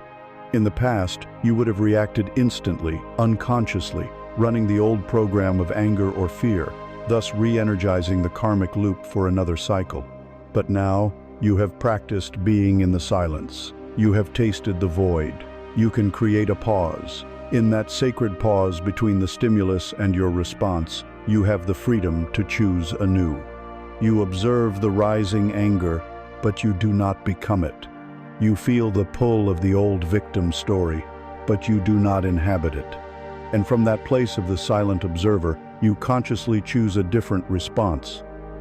Instead of blame, you choose to understand. Instead of fear, you choose to trust. Instead of condemnation, you choose compassion, if not for the other person, then at least for the wounded part of yourself that is being triggered. Each time you make a new high-frequency choice in the face of an old low-frequency trigger, you are actively balancing the equation. You are demonstrating to the universe that you have learned the lesson. The exam is passed. The energy of that particular karmic loop is neutralized, and it will no longer need to manifest in your life. This is freedom. Karma, then, is not a life sentence handed down from the past. It is a living, dynamic invitation issued from the present. It is the compassionate logic of the cosmos, constantly guiding you away from the painful illusion of separation and back toward the joyful truth of your own wholeness. But to truly be free of these repeating cycles, we must be willing to do more than just make a new choice in the moment. We must be willing to let go of the very identity that was built around the old choice, the old wound, the old story. We must be willing to shatter the entire structure of the past self. You have stood in the clarifying light of the law of karma and seen that its purpose is not to punish you, but to teach you. You have come to understand that the repeating challenges in your life are not a sentence, but a curriculum. Yet, even with this profound understanding, there is a subtle trap into which even the most sincere seeker can fall. We can become attached to the identity of the struggling student. We can begin to define ourselves by our karmic lessons, weaving the story of our wounds and struggles into the very fabric of who we believe we are. We see our past not as a series of lessons we have learned, but as a permanent definition of our character. The human mind is a storyteller. It is its primary function. It takes the chaotic, raw data of lived experience and weaves it into a coherent narrative. This story, with its characters, its plot twists, its tragedies, and its triumphs, provides us with a sense of identity, a sense of predictability. The central character in this epic story is me, and for most of our lives, we believe that we are this character. We believe this story is the truth of our being. But to achieve true freedom, we must have the courage to do the unthinkable. We must be willing to shatter the entire story. Imagine that your past is a house made of glass. Every significant experience, especially the painful ones, has become a pane of glass. The time you were betrayed by a friend became the large, distorting window of "you can't trust people." The business that failed became the low, oppressive ceiling of "I'm not destined for success." The harsh words of a parent became the very foundation of "I am not worthy of love." And the mortar holding all these panes of glass together is the constant, repetitive thought, "This is who I am. This is my story." For a long time, you have lived inside this glass house. And in some ways, it felt safe. The world inside the house is known. It is predictable. When you live inside the house whose walls are made of "I am always overlooked," you learn to expect to be overlooked. And when it happens, a strange and painful part of you is relieved, because your worldview has been confirmed. The story is true. The house is solid. The ego would rather be correct in its prediction of pain than venture into the wild, uncertain territory of a new and unknown story. It prefers the safety of a familiar prison to the terrifying freedom of an open field. But from inside this glass house, you can only ever be an observer of life, never a full participant. You can press your face against the cold glass and see a world of vibrant love, boundless opportunity, and authentic joy out there. But you cannot touch it. You cannot feel its warmth. You cannot breathe its air. The glass of your past story distorts your perception, tints your vision, and keeps you forever separate from the living, breathing, ever-present moment of now. You have become a curator, dutifully polishing the glass panes of a museum dedicated to your own past suffering. All the while, life is waiting for you just outside the door. Today, we are here to shatter that house, not with violence, but with the penetrating light of a single, powerful truth. That truth is this: you are not your story. You are not the character in the movie of your life. You are the silent, spacious, unchangeable awareness that is watching the movie. Let this sink into the deepest part of your being. The character on the screen, the one named with your name, the one who experienced the pain, the heartbreak, the failure. That character can be full of turmoil. But you, the consciousness that is aware of that character, are inherently peaceful. You are the screen on which the entire film is projected. The screen is not damaged by a tragic scene. The screen is not made more joyful by a happy scene. The screen simply is. It is the silent, ever-present witness. The ego, the storyteller, wants you to believe with every fiber of your being that you are the character, trapped in the plot. Your soul, your true self, knows that you are the screen, eternally free. This realization is the key that unlocks the door of your glass house. To shatter the glass is to practice the art of disidentification. It is the conscious act of withdrawing your belief from the story. How do we begin? First, by becoming aware of the labels you have attached to yourself, the names you have given the character you play. Take a moment and listen to the labels your mind generates. I am the anxious one. I am the one who was abandoned. I am the one who never has enough. I am a survivor of trauma. I am a failure. Even seemingly positive labels, I am the strong one. I am the good daughter. I am the helper, can be cages, forcing you to constantly perform a role, terrified of ever showing your vulnerability. These labels are the inscriptions carved into the panes of your glass house. The practice is to reclaim the most powerful creative statement in the universe: I am. For years, you have been unconsciously creating your reality by attaching limiting labels to this sacred phrase.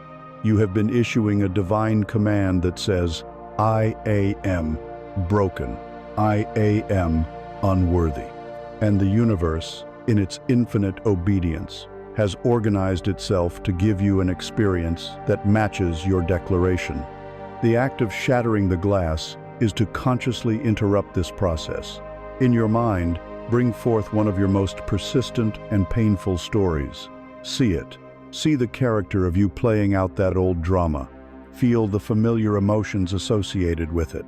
Now, as the silent observer, as the screen, thank this story. Thank it for the lessons it taught you, for the strength it forced you to build.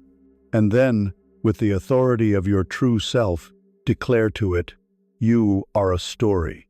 You are a memory. You are not me. I am not you. I am the awareness that is watching you. Feel the space that opens up with this declaration. With each label that arises, you can practice this. Anxiety is present, but I am not anxiety. A memory of failure is present, but I am not failure. Each time you do this, you withdraw your energy, your belief, from the story. You are taking a hammer to the panes of glass. And with each conscious act of disidentification, you will begin to hear the sound of shattering glass. The light of the present moment will begin to stream in. It may feel disorienting at first. The fresh air of a life without your old story may feel cold and strange. This is the exhilarating terror of true freedom. The past is a place of reference, not a place of residence. Your identity is not a historical artifact to be preserved in a museum. It is a fluid, creative choice that you make in this eternal moment of now. You are the artist, and the present moment is your blank canvas. By shattering the glass house of your past, you finally step out of the dusty archives of memory and into the vibrant, living studio of your own life. And once you are standing in this open field, free from the prison of the mind's narrative, you will discover that you no longer need the old, tattered map of your past to navigate. A new, far more reliable guidance system becomes available. It is a compass that does not operate on thought or memory, but on a primal, intuitive, and deeply truthful wisdom. It is the wisdom held within the very cells of your physical form. It is the wisdom of your body. Stepping out from the shattered glass house of the past, you stand in the open air of the present moment. You are free, but perhaps you feel untethered. The old map, the one drawn by your stories and your memories, has been torn to shreds. How then do you navigate from this point forward? You do not need a map. A map shows you where you have been. You need a compass. A compass shows you where you are going. And you have been given the most sophisticated, truthful, and infallible compass in the universe. It is your body. For most of our lives in this modern age, we have been taught to treat our body as a vehicle, an inconvenient machine whose sole purpose is to carry our head from one meeting to the next. We live from the neck up, divorced from our physical form, lost in the noisy, abstract labyrinth of the mind. We numb our body's signals with painkillers. We jolt it past its limits with stimulants. We distract it from its discomfort with endless entertainment. We have become a culture of disembodied heads, and we wonder why we feel so lost, so disconnected, so confused. We have forgotten that the body is not a dumb machine. The body is a vessel of immense intelligence. It is a highly sensitive perceptual instrument, constantly receiving and transmitting information from the world around you and the soul within you.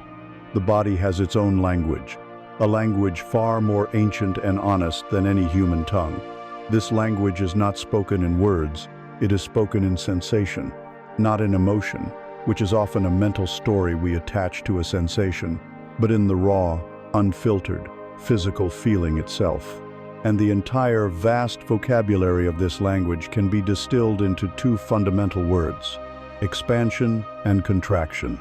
Every choice you face, every person you meet, every environment you enter, every thought you think will generate one of these two primordial signals in your body.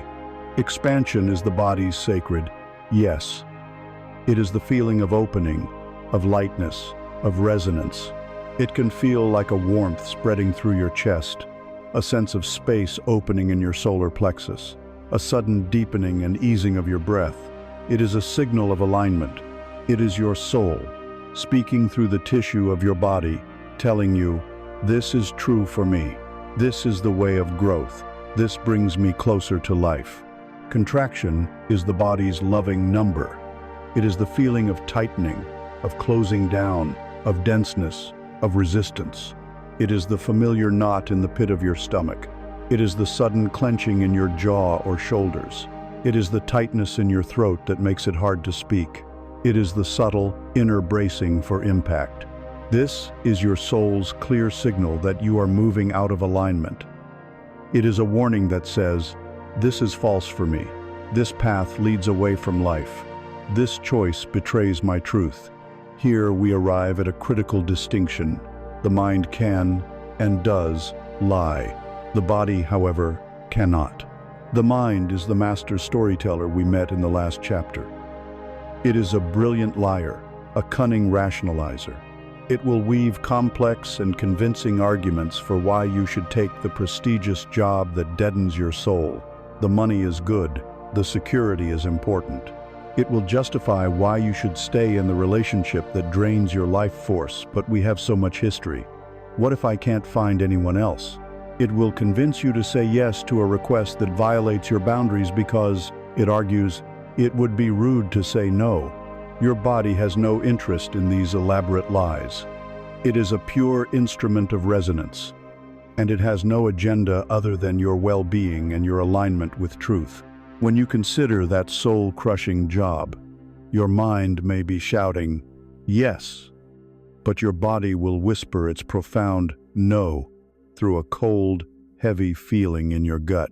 Your work, as you learn to navigate with this new compass, is to honor the whisper of the body over the roar of the mind. This is the practice of embodiment. It is a return journey, from the head back down into the body. Let us practice now, in this moment. Bring your awareness inward. Let it travel down from your mind, down your neck, into your shoulders. What do you feel there, right now? Not the story about your shoulders, but the pure sensation. Is there tightness, warmth, a feeling of being burdened? Do not judge it. Simply notice.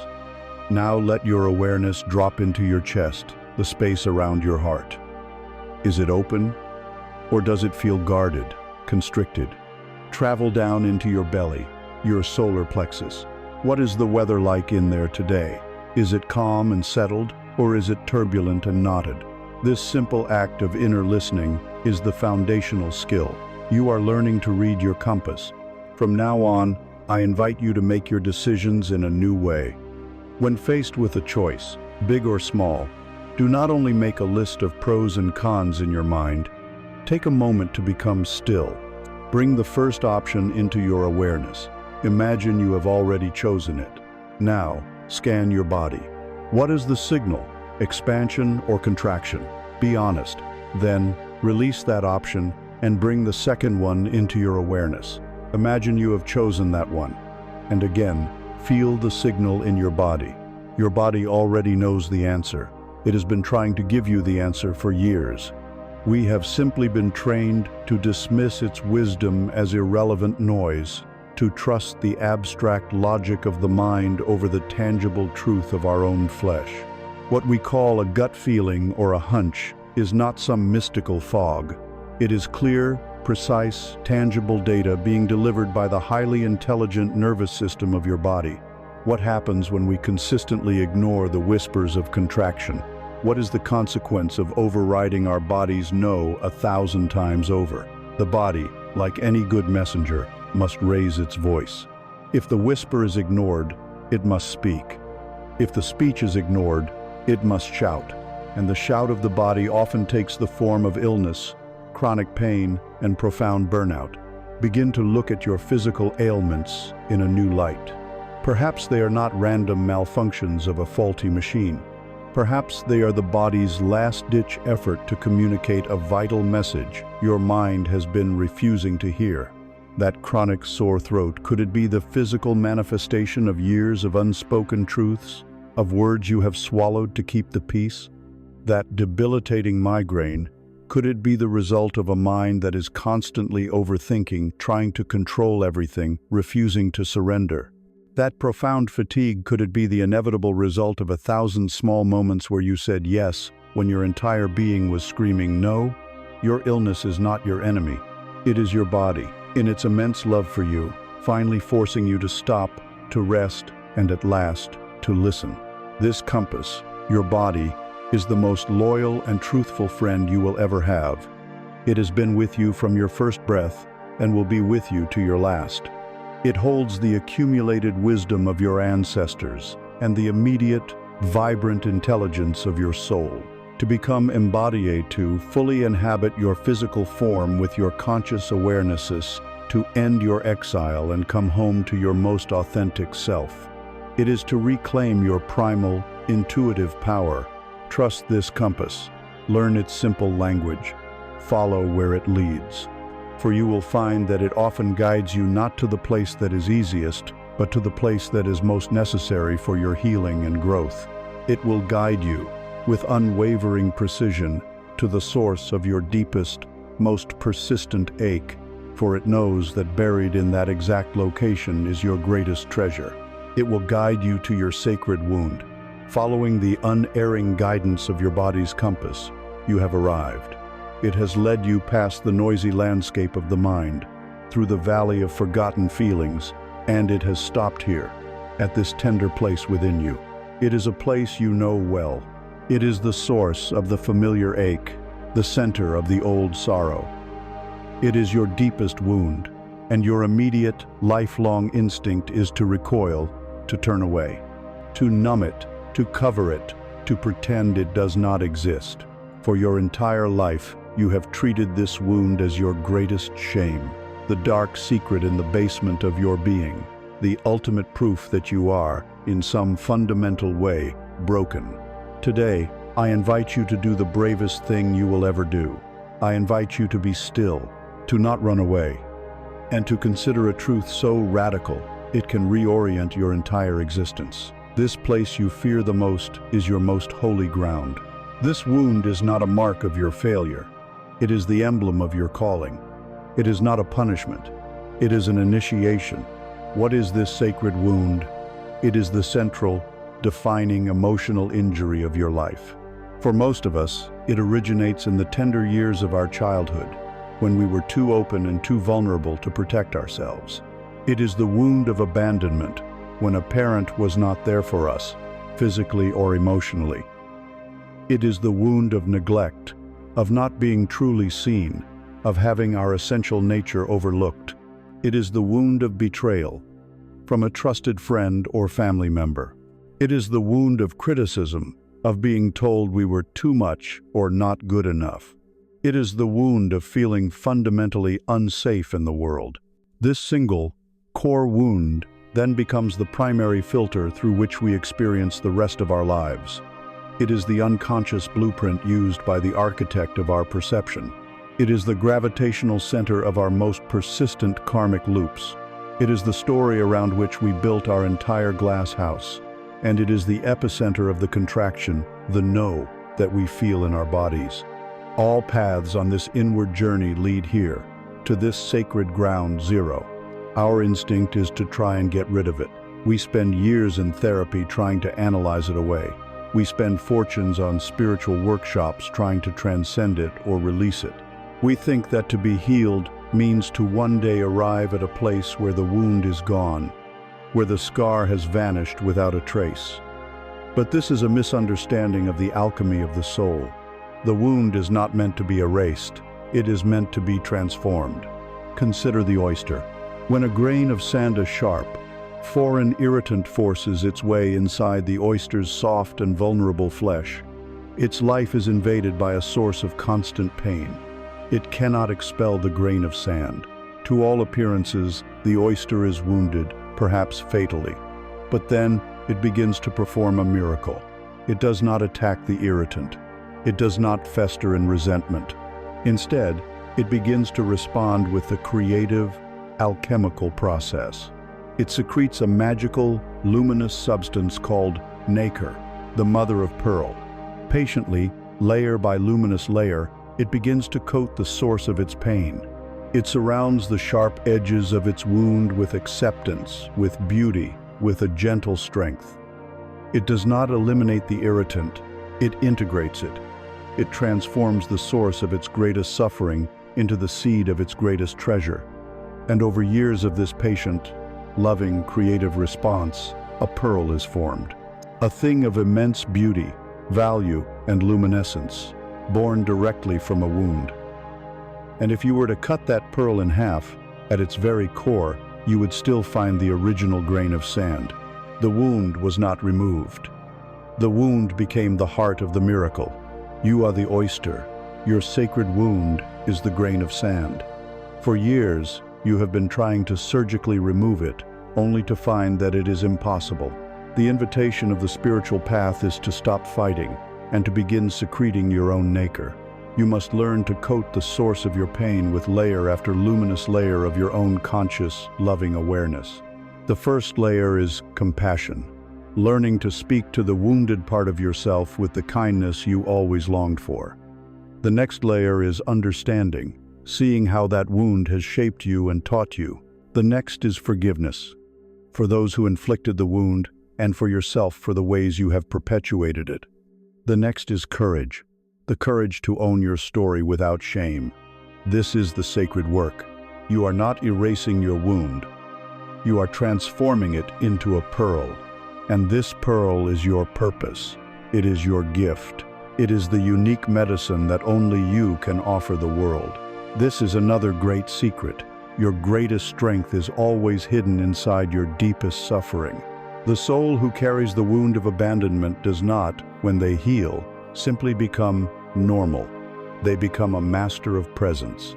They develop an almost supernatural ability to create profound safety and belonging for others, to make people feel seen and cherished in a way that someone who has never felt abandoned cannot comprehend. Their wound becomes their superpower. The soul who carries the wound of being silenced or ignored, when they do the work of finding their own voice, does not just learn to speak. They become a conduit for truth. They can speak with a clarity and conviction that cuts through noise and awakens the hearts of others, for they know the preciousness of having a voice. The soul who carries the wound of deep betrayal, when they learn to alchemize that pain, does not become a cynic. They become a pillar of integrity. They learn the true meaning of self-trust, and from that place, they can teach others how to build a life on an unbreakable foundation of inner truth. This is the path of the wounded healer. Your wound is not your disqualification. It is your credential. It is the very thing that gives you the authority and compassion to guide others through their own darkness. You can only truly show someone the way through a dark forest if you have stumbled through it yourself. Your wound gives you the map.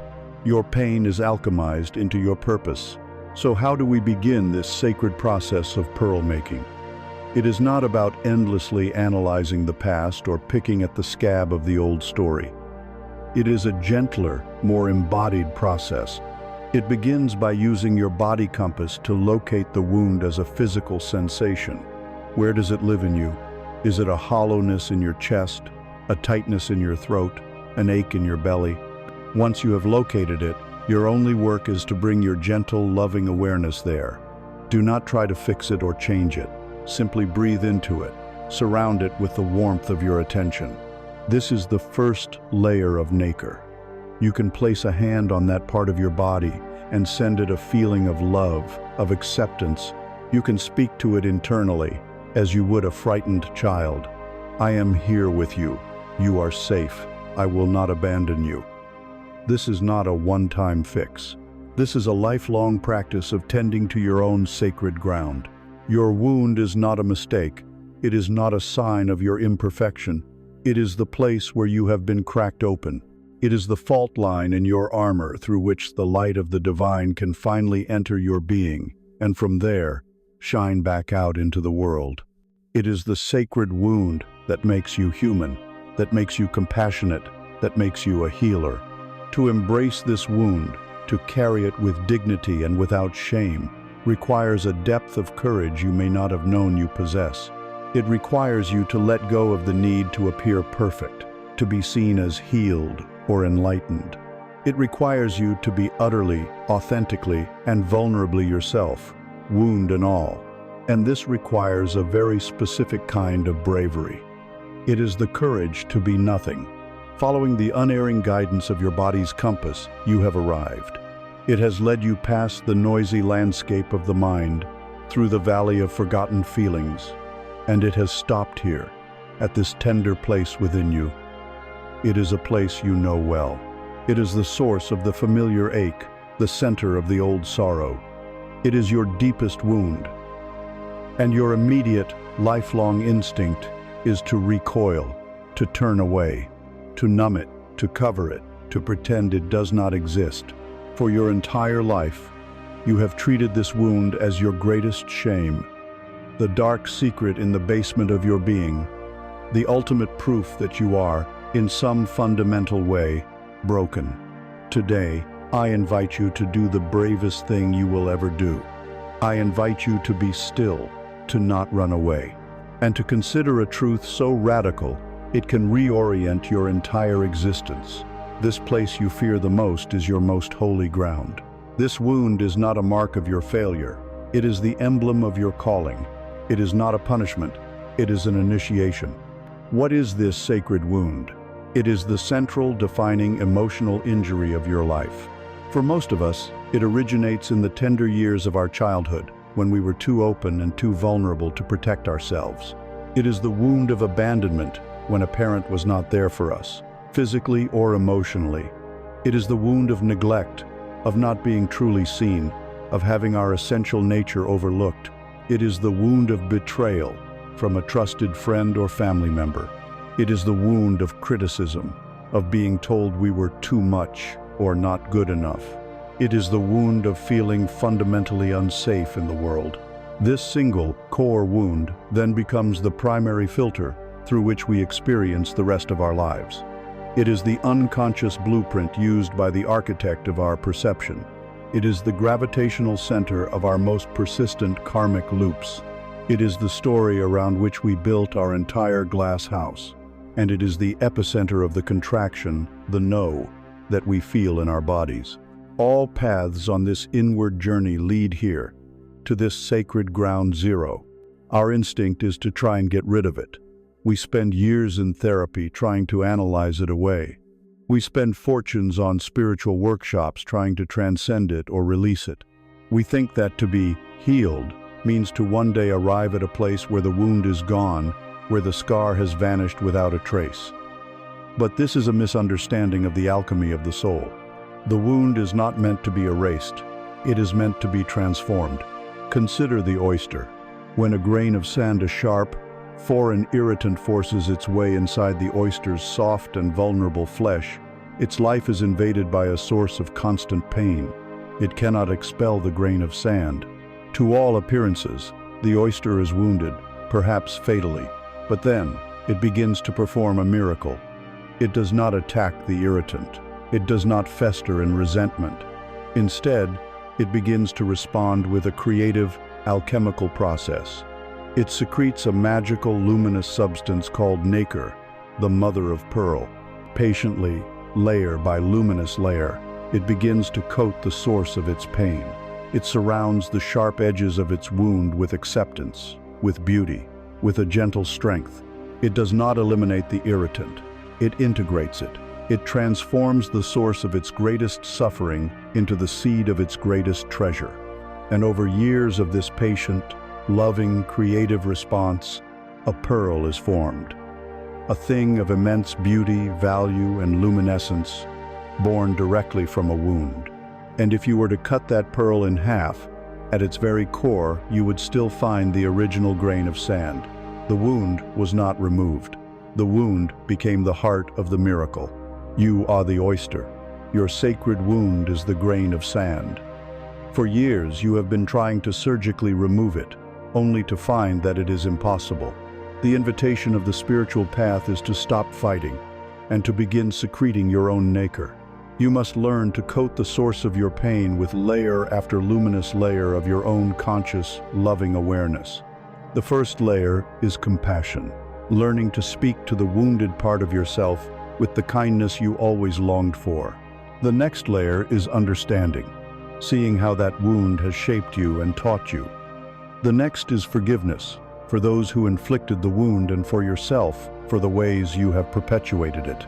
The next is courage, the courage to own your story without shame. This is the sacred work. You are not erasing your wound, you are transforming it into a pearl. And this pearl is your purpose. It is your gift. It is the unique medicine that only you can offer the world. This is another great secret. Your greatest strength is always hidden inside your deepest suffering.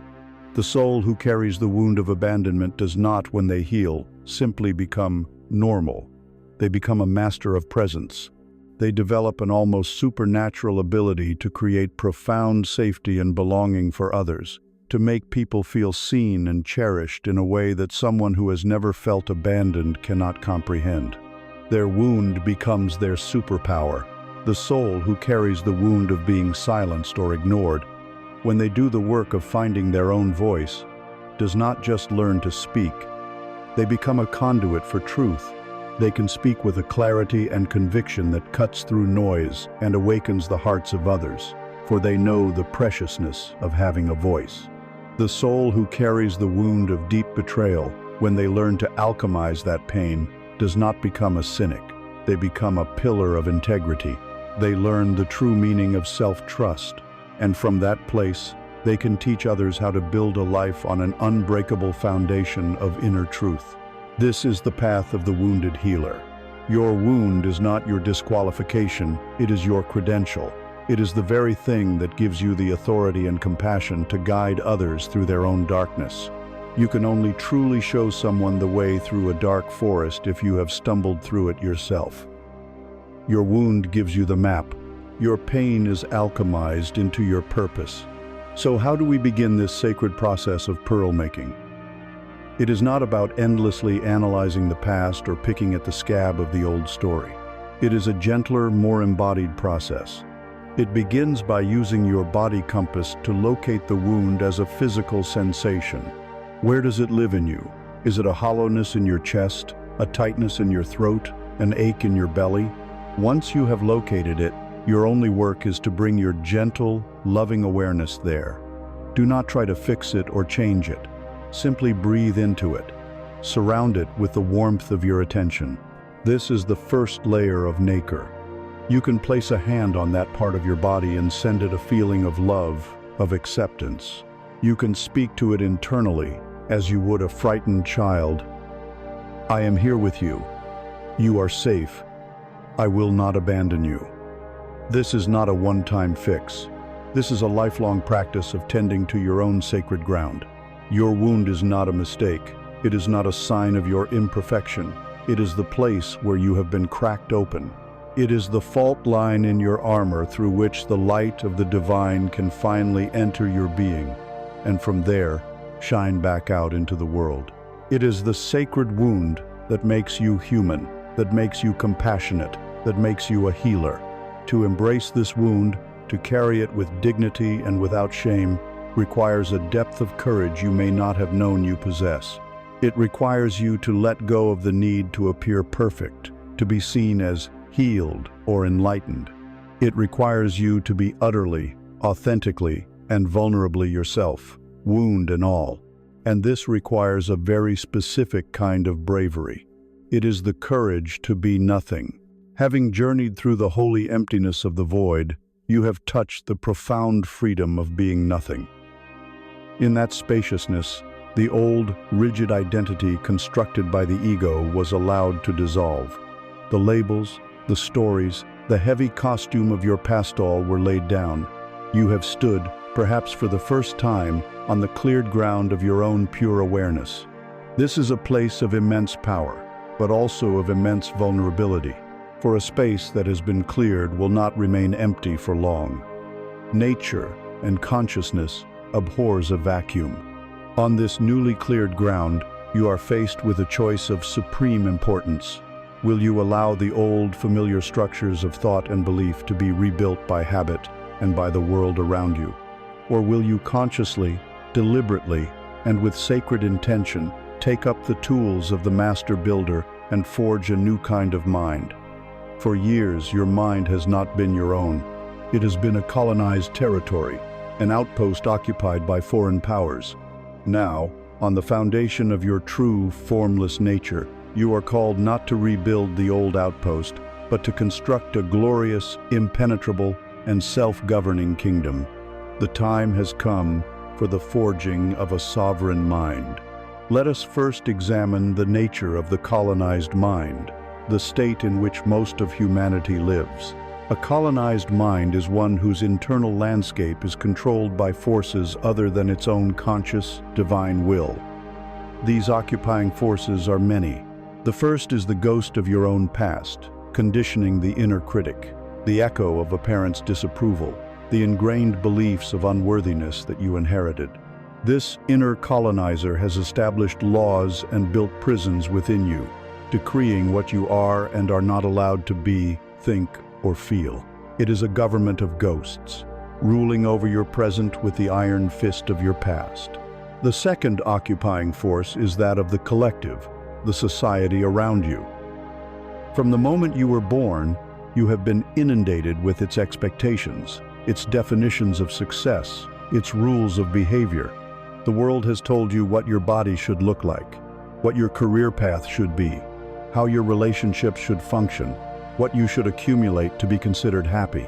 This social colonizer operates through the subtle but powerful weapons of shame, comparison, and the fear of being cast out. Your mind, seeking safety and belonging, has often surrendered its unique perspective in order to conform to the approved map of the tribe. The third, and perhaps most insidious, colonizing force in our modern age is the constant, weaponized influx of external information. The 24-hour news cycle, engineered to broadcast fear and division. The social media feed, meticulously designed to trigger envy, inadequacy, and addictive dopamine hits. The relentless advertising that screams at you from every screen, insisting that you are incomplete, that you are lacking, and that your salvation lies in the next purchase. These forces are not neutral. They are explicitly designed to hijack your attention, manipulate your emotions, and lower your frequency, making you an anxious, pliable, and profitable consumer. They are armies laying siege to the peace of your mind, and for years you have left the gates wide open. To live with a colonized mind is to live in a state of perpetual inner conflict, a civil war where your soul's quiet truth is constantly being shouted down by the demands of these occupying powers. It is the source of the feeling that you are living someone else's life. Forging a sovereign mind is the great declaration of independence for the soul. It is the act of consciously evicting these colonizers, dismantling their structures, and establishing your own conscious awareness, your true self as the one and only legitimate ruler of your inner kingdom. To do this, we will employ the metaphor of a garden. Your mind is a plot of sacred ground, infinitely fertile. For too long, you have left this garden untended.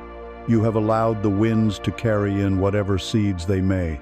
Seeds of fear from the news, seeds of comparison from social media, seeds of doubt from your own stand. You have allowed them to grow wild.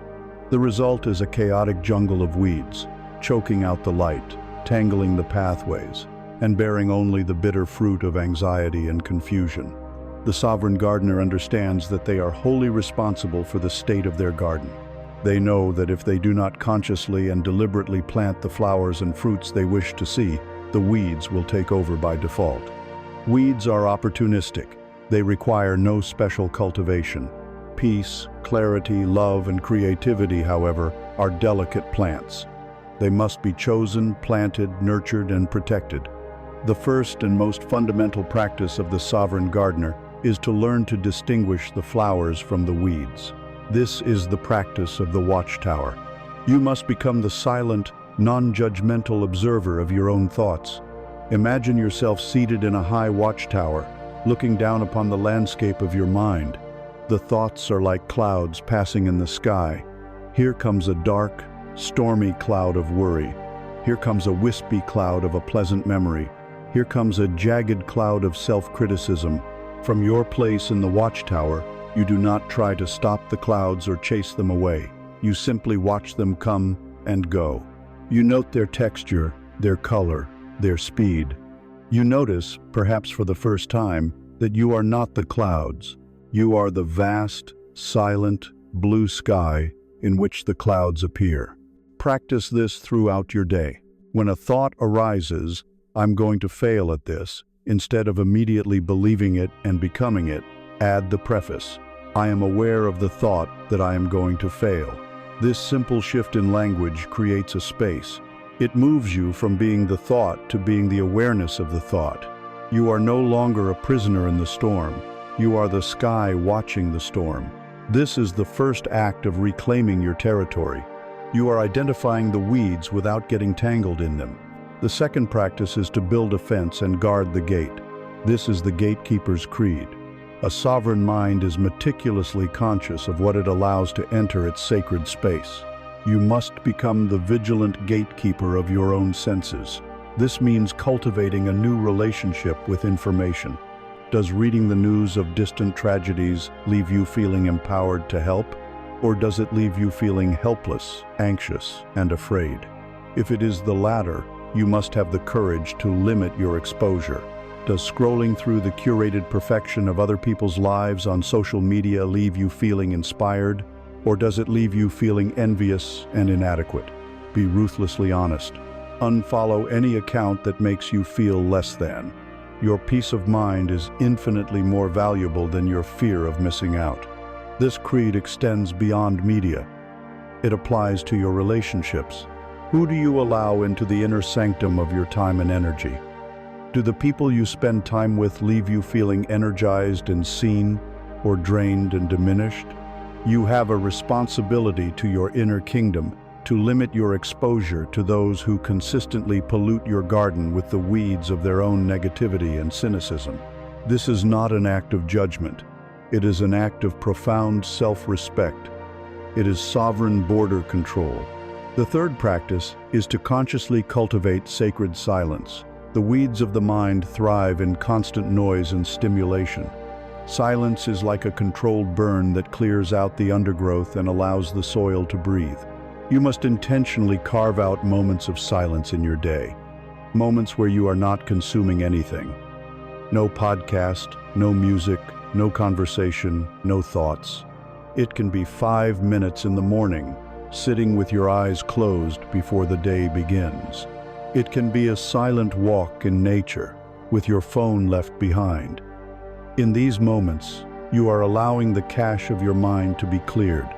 You are creating a space for your own soul's wisdom to be heard, a voice that is impossible to discern amidst the constant roar of the external world. Silence is not an absence. It is the active presence of potential, the fertile soil in which your chosen seeds can finally germinate. The fourth practice, and perhaps the most subtle, is the art of unknowing. A colonized mind is often a rigid mind, one that believes it needs to have a firm opinion on everything. The ego loves the feeling of being right. It clings to its judgments and opinions as a source of identity. A sovereign mind, however, understands that this constant need to form and defend opinions is an enormous drain of energy. It has the courage and humility to say, "I don't know." It is comfortable residing in the open space of uncertainty. Releasing the need to have an opinion on politics, on gossip, on other people's choices, is like pulling up thousands of small, thorny weeds, freeing up immense tracts of your inner landscape for more beautiful things to grow. By engaging in these practices, by watching from the tower, by guarding the gate, by cultivating silence, and by embracing the art of unknowing you, begin the sacred work of forging. You are no longer a passive landowner whose territory has been overrun. You are an active, conscious, and loving king or queen, tending to your domain. You are weeding out the thoughts of fear and planting seeds of trust. You are pulling out the choking vines of comparison and planting the beautiful flowers of self-worth. This is not a path of isolation. Forging a sovereign mind is not about building a fortress to hide from the world. It is about cultivating a beautiful, vibrant, and well-tended inner temple. From this place of inner order, peace, and strength, you can then engage with the world more effectively and more lovingly than ever before. You are no longer a reactive victim of the world's chaos. You are a conscious contributor of peace. You are no longer a mirror for the world's fear. You are a beacon of your own centered light. And once you have cultivated this sacred inner space, once your garden is clear and well-tended, a new and magical possibility emerges. A cluttered, chaotic, and weed-choked garden cannot receive new seeds. A mind filled with the noise of others cannot hear the whispers of the universe. But a sovereign mind, a clear and peaceful inner temple, becomes a perfect vessel. It is ready, it is open. It has made space for grace to enter. And now, you can finally learn the forgotten and essential skill of how to unlock the gates and welcome the blessings that have been waiting patiently just outside your door. You are now ready to learn the art of receiving. You have walked the courageous path inward.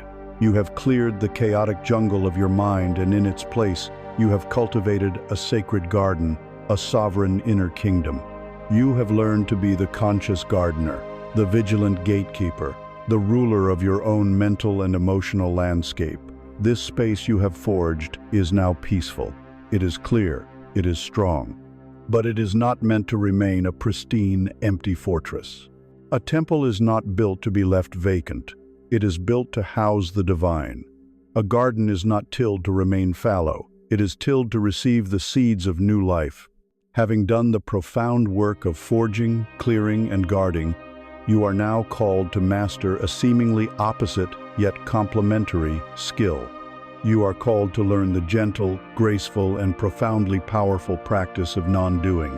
You are called to learn how to open the gates of your newly sovereign kingdom, not to the colonizers of the past, but to the endless blessings of the universe. The time has come to master the forgotten art of receiving.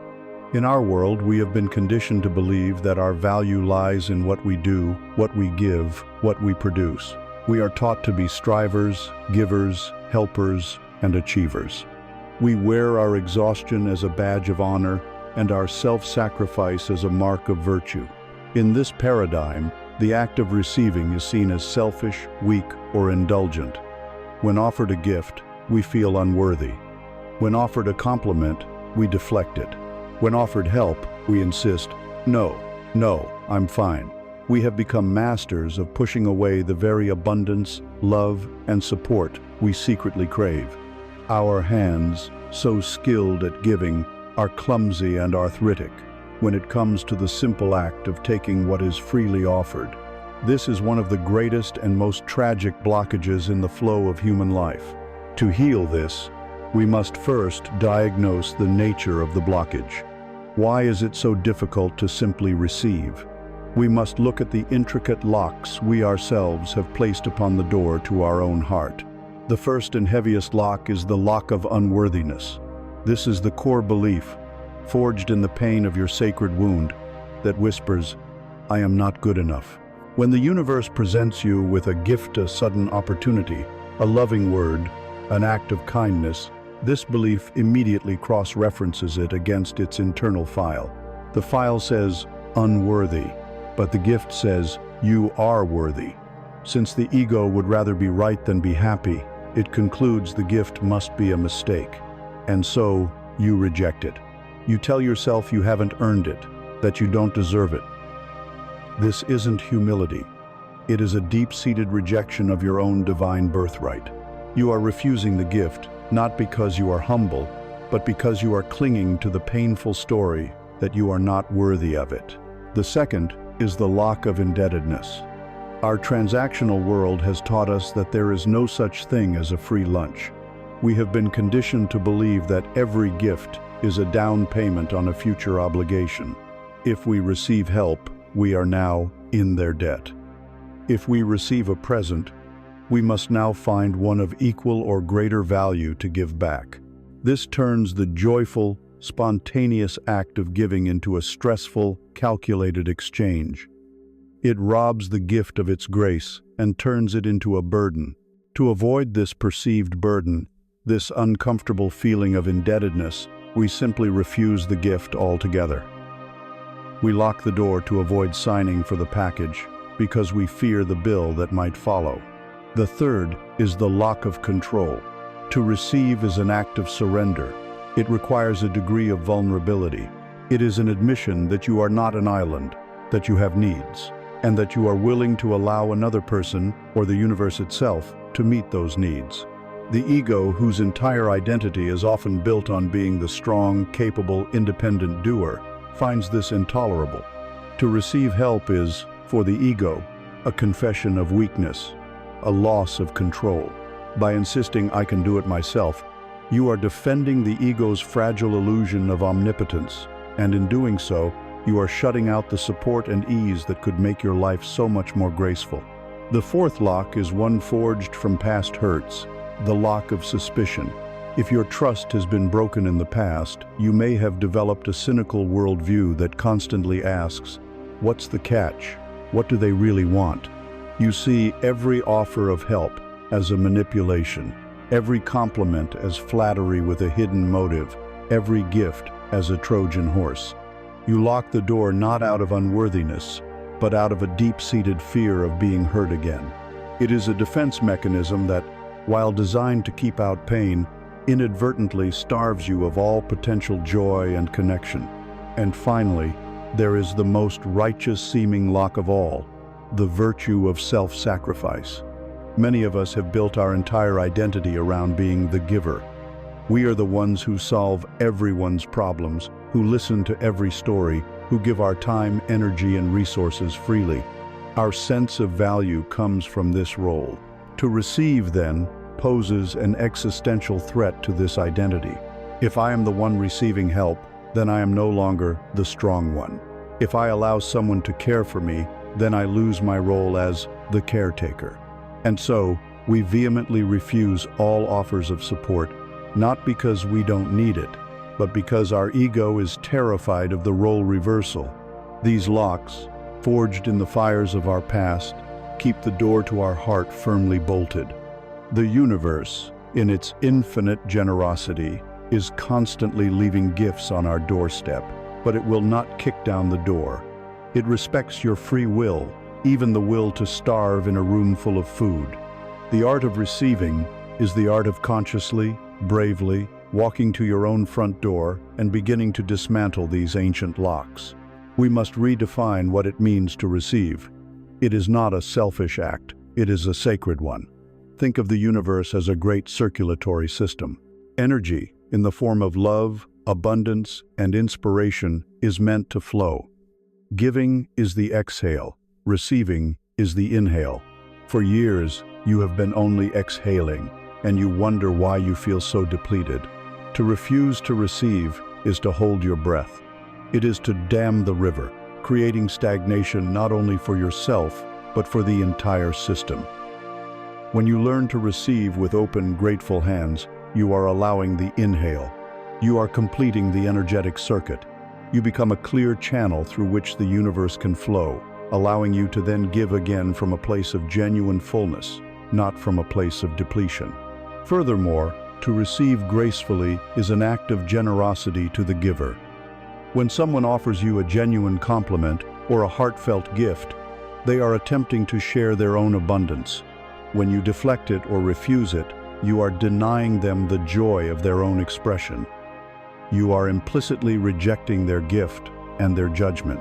But when you receive it fully, when you look them in the eye, pause, and say a simple, heartfelt, "Thank you," you give them the beautiful gift of seeing their own generosity land, of feeling their own love be received.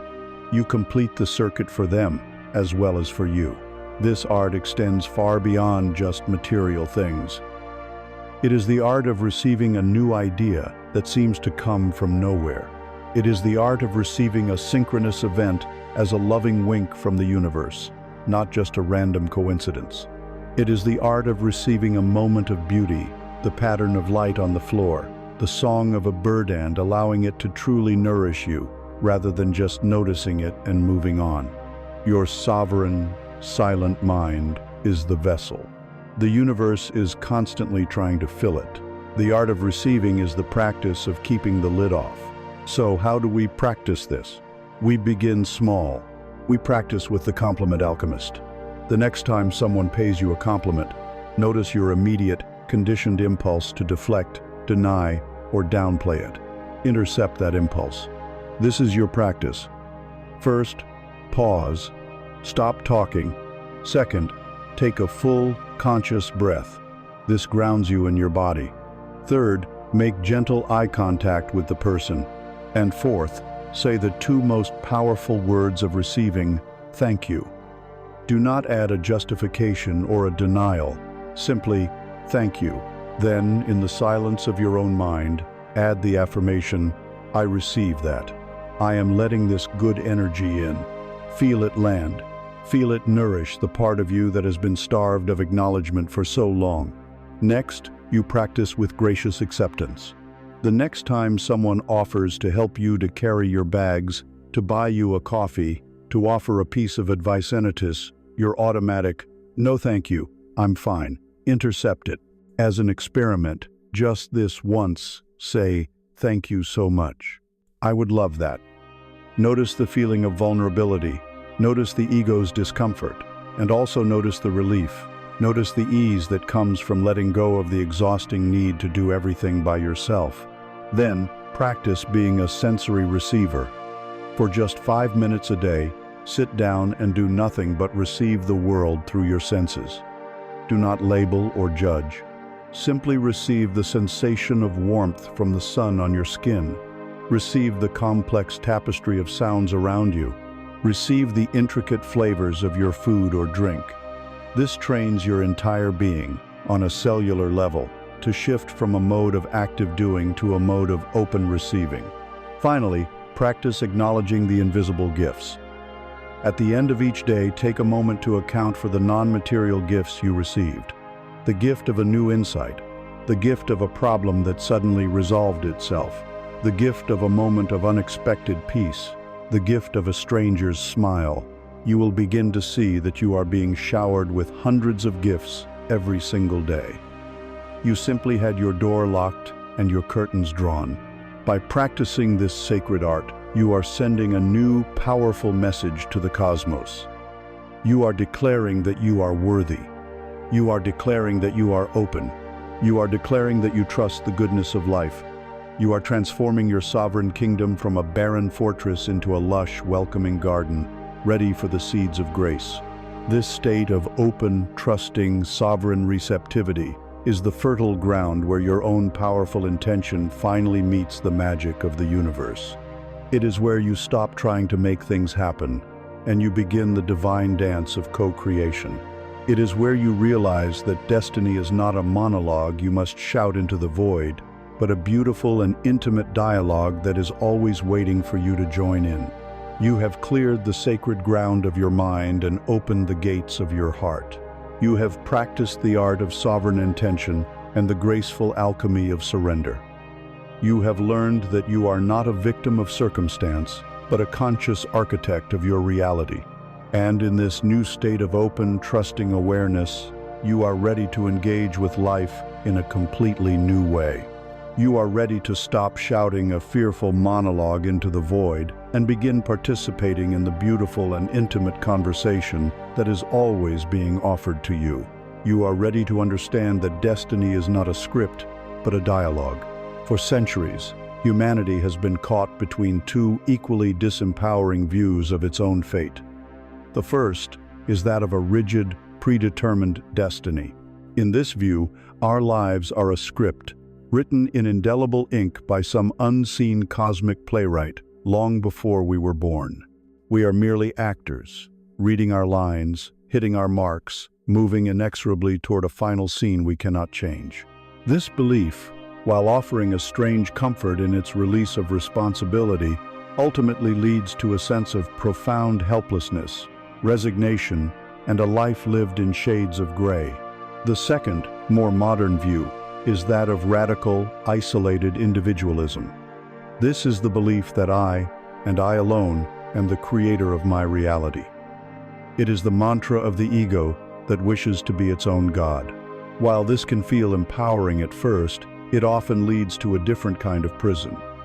One of constant, anxious striving, of crushing self-blame when things do not go according to plan, and a deep, lonely feeling of being a solitary warrior battling against a chaotic and indifferent universe. Both of these views are incomplete. They are flat, two-dimensional understandings of a multi-dimensional truth. The truth is far more elegant, more collaborative, and more magical. Destiny is not a monologue from the universe, nor is it a monologue from your ego. Destiny is a living, breathing dialogue between your sovereign free will and the infinite, guiding intelligence of the cosmos. To understand this, let us imagine your life as a great river. This river is the current of universal intelligence, the flow of your highest potential. It has a natural inclination, a gentle but persistent pull that is always moving toward the great ocean of your soul's ultimate purpose and fulfillment. This is the path of grace, the path of least resistance. The universe, in its immense love for you, is constantly communicating the direction of this current. It does so through the whispers of your intuition, through the opportunities that seem to appear out of nowhere, and through the synchronous events that feel like loving winks from a hidden reality. This is the universe's side of the dialogue. Now, consider your role. You are not a helpless log being swept along by this river. You are a conscious navigator in a canoe, and you hold a paddle. This paddle is your free will. At any point, you can choose to use this paddle to fight the river. You can try to swim upstream against the current. This is what resistance feels like. It is the experience of constant struggle, of pushing with all your might only to find yourself exhausted and in the same place. It is hitting one obstacle after another. This is not the universe punishing you. It is simply the natural consequence of fighting an infinitely powerful current. Alternatively, you can choose to cooperate with the river. You can put your paddle in the canoe, practice the art of surrender, and allow the current to carry you. This does not mean you are passive. You are watchful, aware, and trusting. When a gentle nudge of intuition suggests you paddle toward the left bank, you take that inspired action. But for the most part, you are allowing the greater wisdom of the river to guide your journey. This is a life that feels graceful, supported, and magical. But here is where the dialogue becomes truly co-creative. The river is not a single straight channel. It has countless tributaries, forks, and branches. At any point, you can use your paddle of free will to choose a different path. You can decide to explore a quiet tributary that the main current seems to be passing by. The universe does not stop you. It does not judge your choice. Instead, the river's intelligence instantly adjusts. This new tributary will also eventually lead to the ocean of your fulfillment, but the journey will now be different. The scenery will change. You will meet different people, learn different lessons, and develop different strengths along this new route. Your conscious choice has altered the path. You and the river are creating the journey together. This is the dance of destiny. So, what is the language of this dialogue? How does this conversation actually take place? The universe speaks to you in the language of signs and energy. Its words are the synchronicities that appear in your life. When you are thinking of a problem and the answer suddenly appears on a billboard, that is, the universe speaking. When you meet 3 different people in 1 week who all mention the same book, that is the universe speaking. These are not random coincidences. They are signposts, affirmations that you are aligned with the flow, that your side of the conversation is being heard. The universe also speaks to you through challenges and obstacles. A closed door is not a punishment. It is often a loving no from the universe. It is the river gently indicating that the path you are trying to force is not for your highest good. An unexpected difficulty is often a question. Are you sure you wish to proceed? There is an unhealed belief here that this path will trigger. Are you ready to face it? And most intimately, the universe speaks to you through the whispers of your own intuition. That gut feeling, the body's compass of expansion and contraction, is the direct line. It is the universe speaking to you in your own soul's native tongue. Your half of the dialogue is spoken through your own conscious choices. Your words are your intentions. When you set a clear intention, you are initiating a topic of conversation. You are saying to the universe, "Let us have a dialogue about my creative expression." Or, "Let us speak of healing my relationships." The frequency of your feeling state is your tone of voice. An intention spoken in the tone of desperate, needy fear will get a very different response than the same intention spoken in a tone of trusting, open gratitude. And finally, your choices and actions are your definitive responses. When a synchronicity appears, do you follow its lead or dismiss it? When a challenge arises, do you retreat into victimhood or rise to the lesson? When your intuition whispers, do you listen or do you allow your mind to talk you out of it? Every choice you make is a word, a sentence, a verse in the epic poem of your life that you are co-authoring with God. I invite you to live in this new way. Approach your day not as a list of tasks to be conquered, but as an ongoing conversation to be enjoyed. When you wake up, instead of immediately diving into your plans, you can ask, "Good morning, universe. What is our dialogue about today? What would you have me notice?" I am listening. And then, throughout your day, you pay attention. You notice the signs.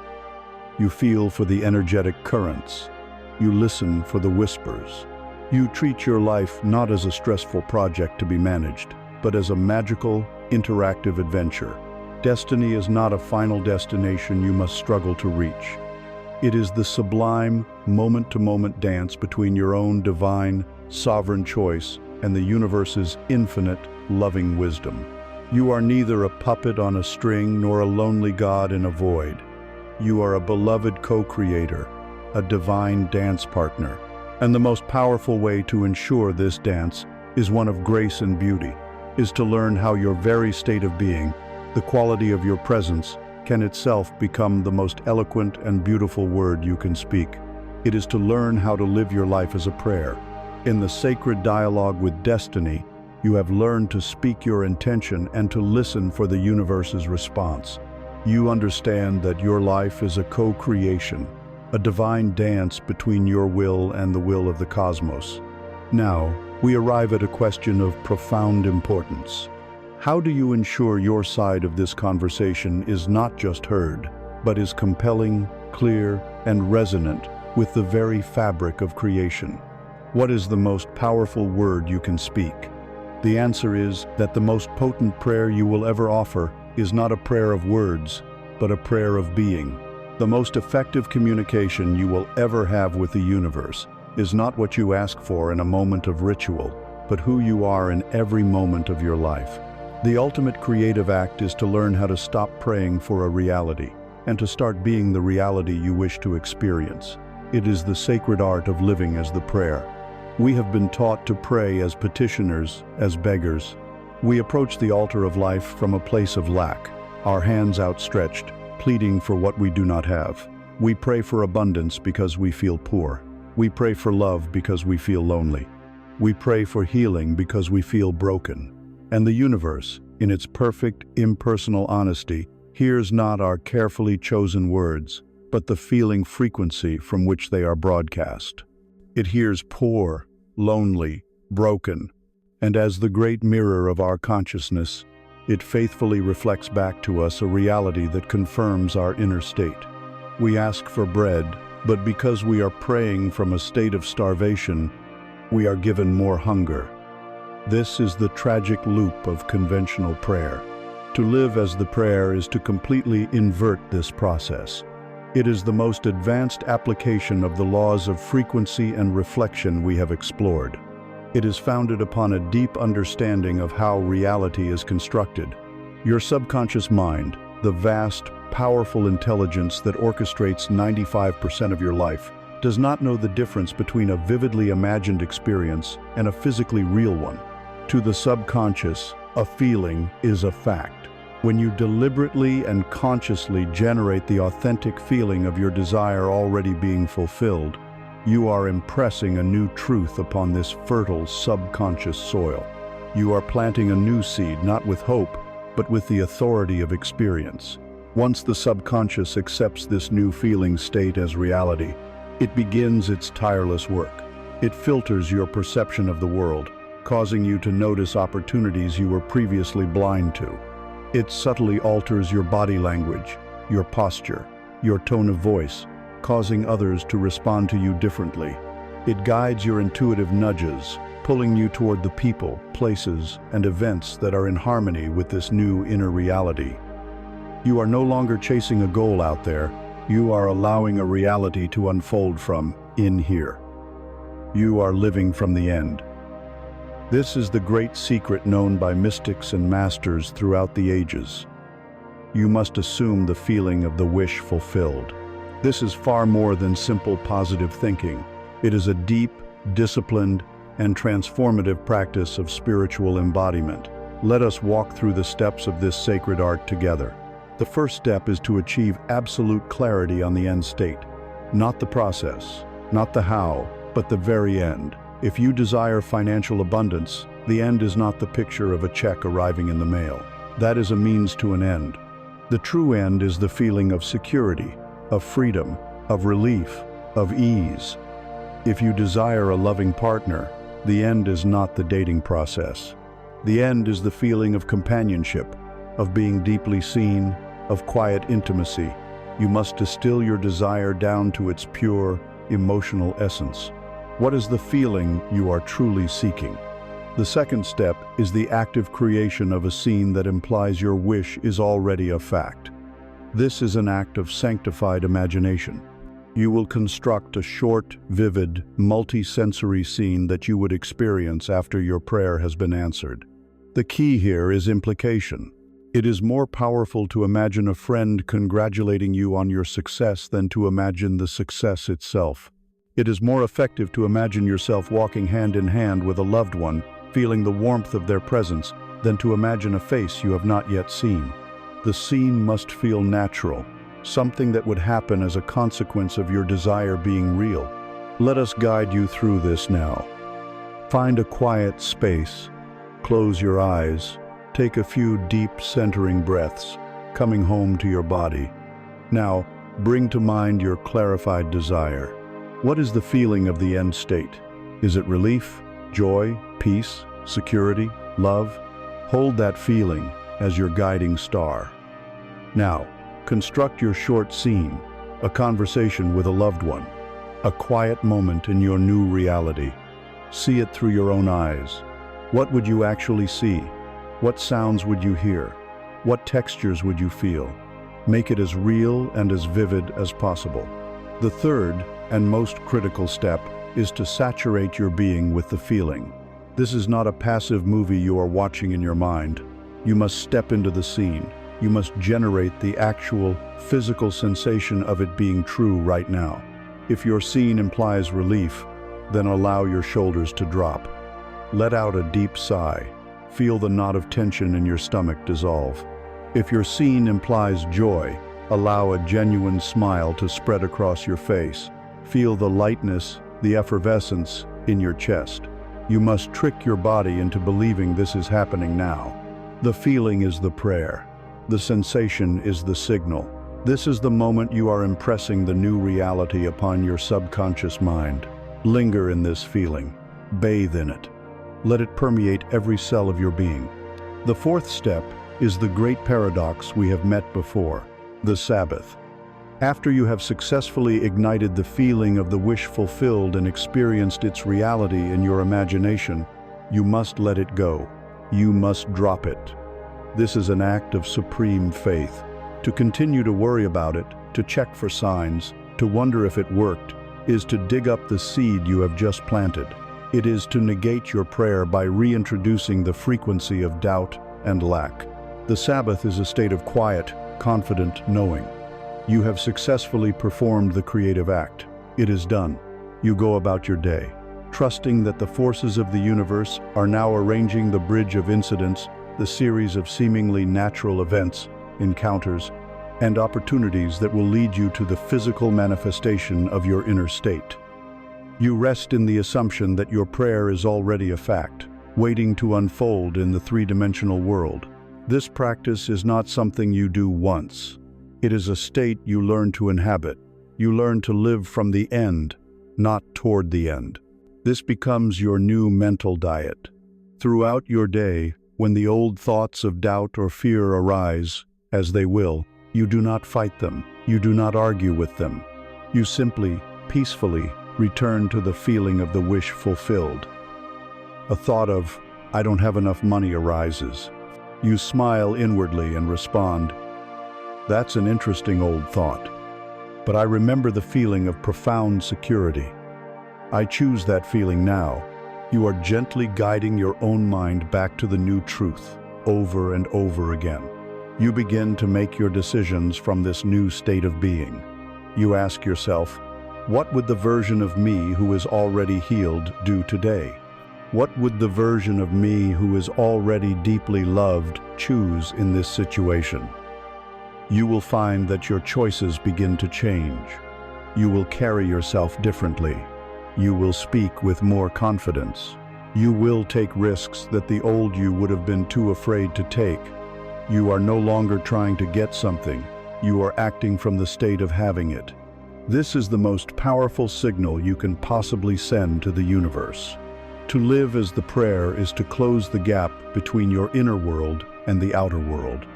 It is the understanding that your imagination, charged with feeling, is the ultimate creative reality. It is the fusion of being and doing, of faith and action. You are no longer a victim asking for a handout from a distant God. You are a sovereign creator, consciously embodying the state you have chosen, and then watching with awe as the mirror of the world reorganizes itself to reflect your new truth. You are no longer praying to the universe. You are the prayer the universe is joyfully answering. This state of being, this constant embodiment of fulfillment, this quiet confidence that it is already done naturally and effortlessly cultivates the single most powerful and creative frequency known to consciousness. It is the key that harmonizes every aspect of your being with the divine.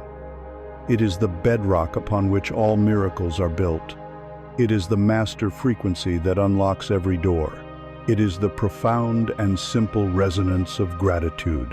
Following the sacred path of embodiment, you have learned to live from the end, to assume the feeling of the wish fulfilled, to transform your very existence into a living prayer. Inhabiting this state of being naturally and effortlessly cultivates the single most powerful, coherent, and creative frequency known to consciousness. We now arrive at this master key, the catalyst that harmonizes all other spiritual practices and unlocks every door to the divine. We have come to explore the profound and simple resonance of gratitude.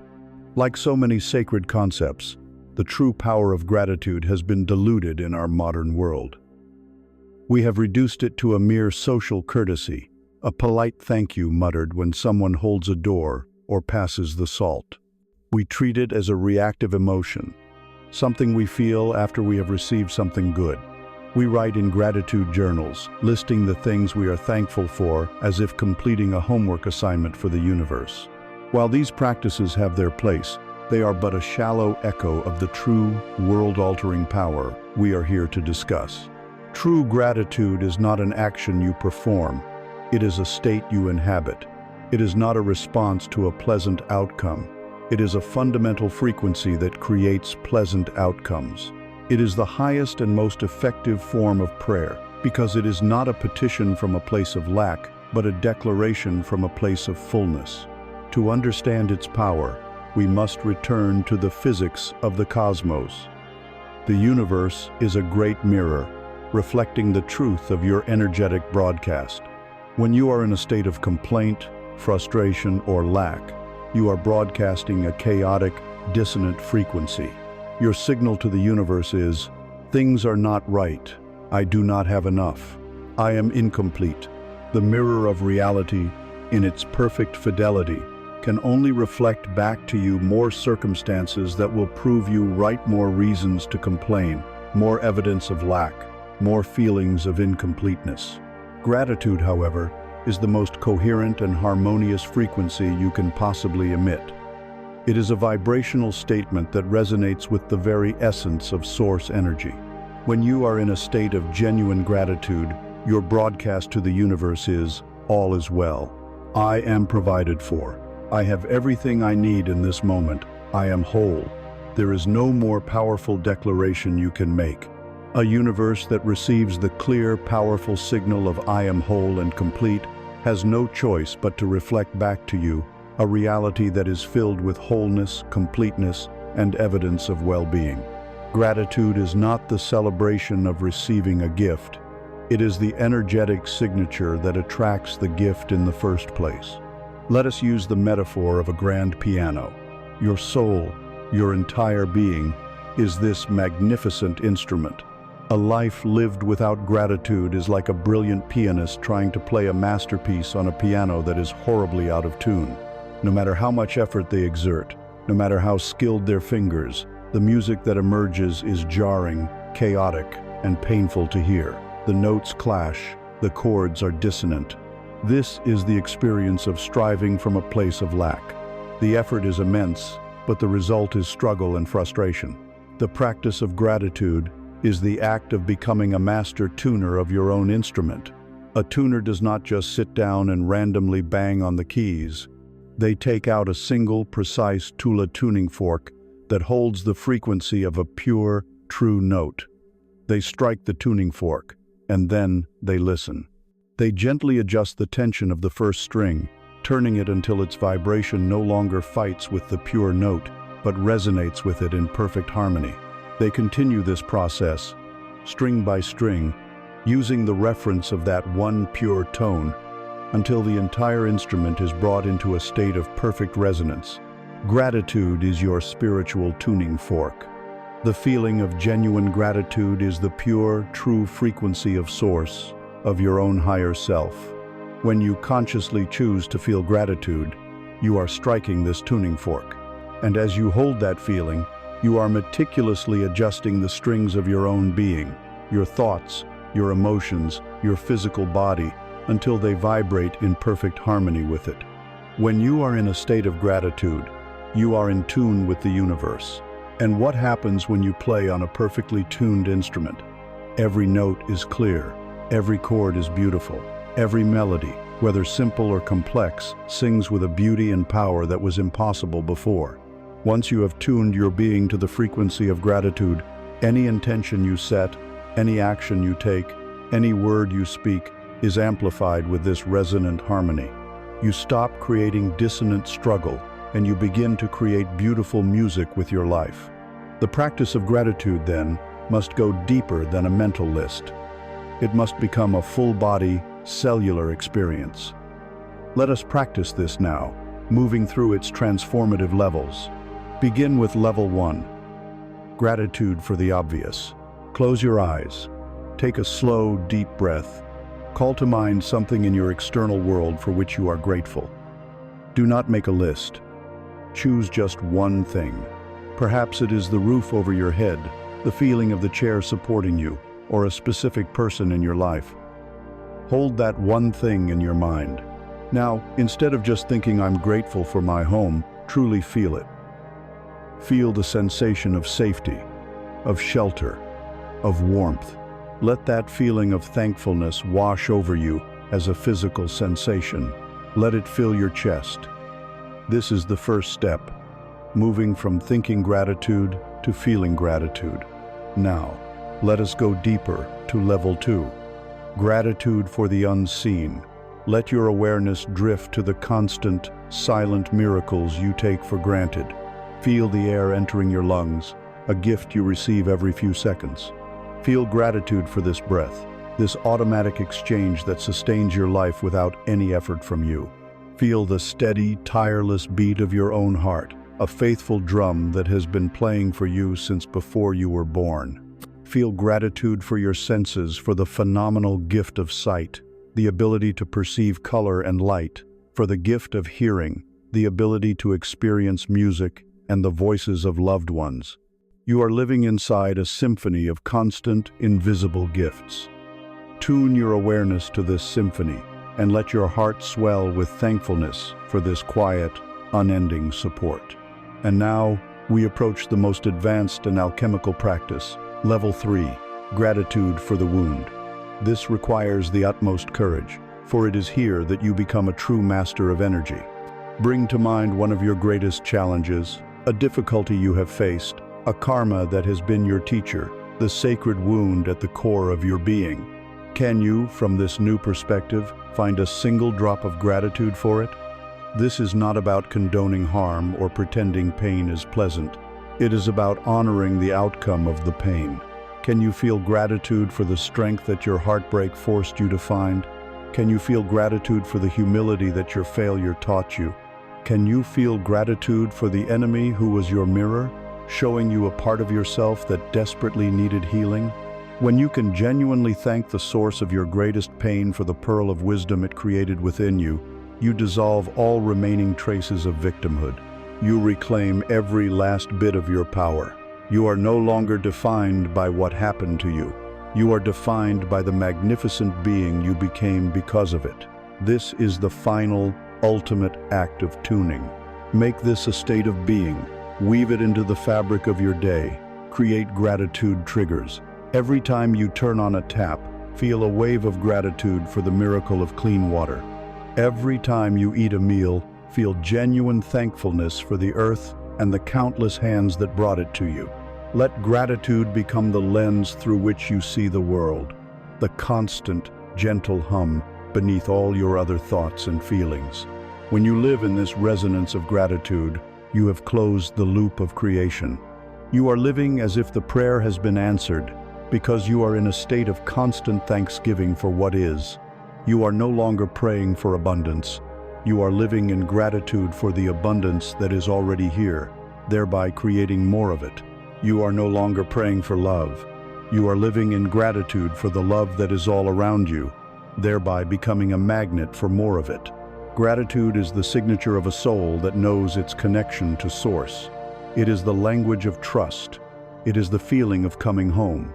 It is the final and most important tuning of the instrument of the self.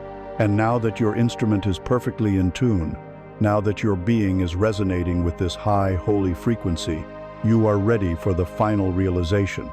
You are ready to see that you are not just a single well-tuned instrument in the grand orchestra of the cosmos. In your wholeness, in your awakened state, you have become the entire orchestra. You have become the symphony itself. Following the sacred resonance of gratitude, Your entire being has been tuned to the frequency of cosmic harmony. You have journeyed from the dissonant noise of the mind to the sublime stillness of the soul. You have looked into the mirror of the world and owned your reflection. You have planted your intentions, surrendered their unfolding, and learned to receive the bounty of a loving universe. You have tended to your sacred wound and allowed it to become a pearl of wisdom. And now, standing here as a perfectly tuned instrument, you are ready for the final glorious realization of this inward journey. You are ready to understand that you are not just a single instrument, however beautifully tuned, playing a small part in a grand orchestra. You are the entire orchestra. You are the music. You are the symphony of self. Let us return to where we began. We started this journey with the feeling of being a stray note, a lonely, discordant sound in a symphony we could not comprehend. We felt small, separate, and insignificant. Our life's great struggle was to try and find our place, to learn our part, to blend in, to hit the right notes so that the great external conductor of the universe might finally approve of us.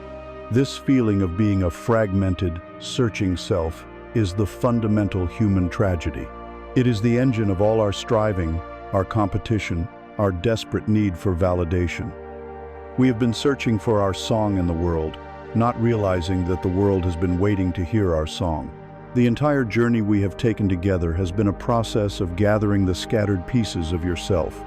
Every step was an act of remembering, of coming home. And now, here at the culmination, we leave the paradigm of the lost note behind forever. You are not a note in the symphony. You are the symphony. What does this mean? It means that every single aspect of your being, especially the parts you have spent your life judging, suppressing, and trying to eliminate, is a vital and necessary instrument in your own divine orchestra. Your joy, your laughter, your moments of unbridled enthusiasm, these are the soaring, brilliant strings of the violins and the triumphant golden fanfare of the trumpets. They are the heralds of your light, the melody that makes the heart sing. Your sorrow, your grief, your capacity for deep feeling, these are not weaknesses. They are the rich, soulful, resonant voices of the cellos and the violas. They provide the music with its depth, its pathos, its profound, heart-opening beauty. A symphony without these instruments would be a shallow and tinny affair. It is your ability to feel sorrow that gives your joy its meaning. Your anger, your righteous fire, the part of you that rises up to say no to injustice, this is not something to be feared or suppressed. This is the powerful rhythmic thunder of the timpani drums and the clash of the cymbals.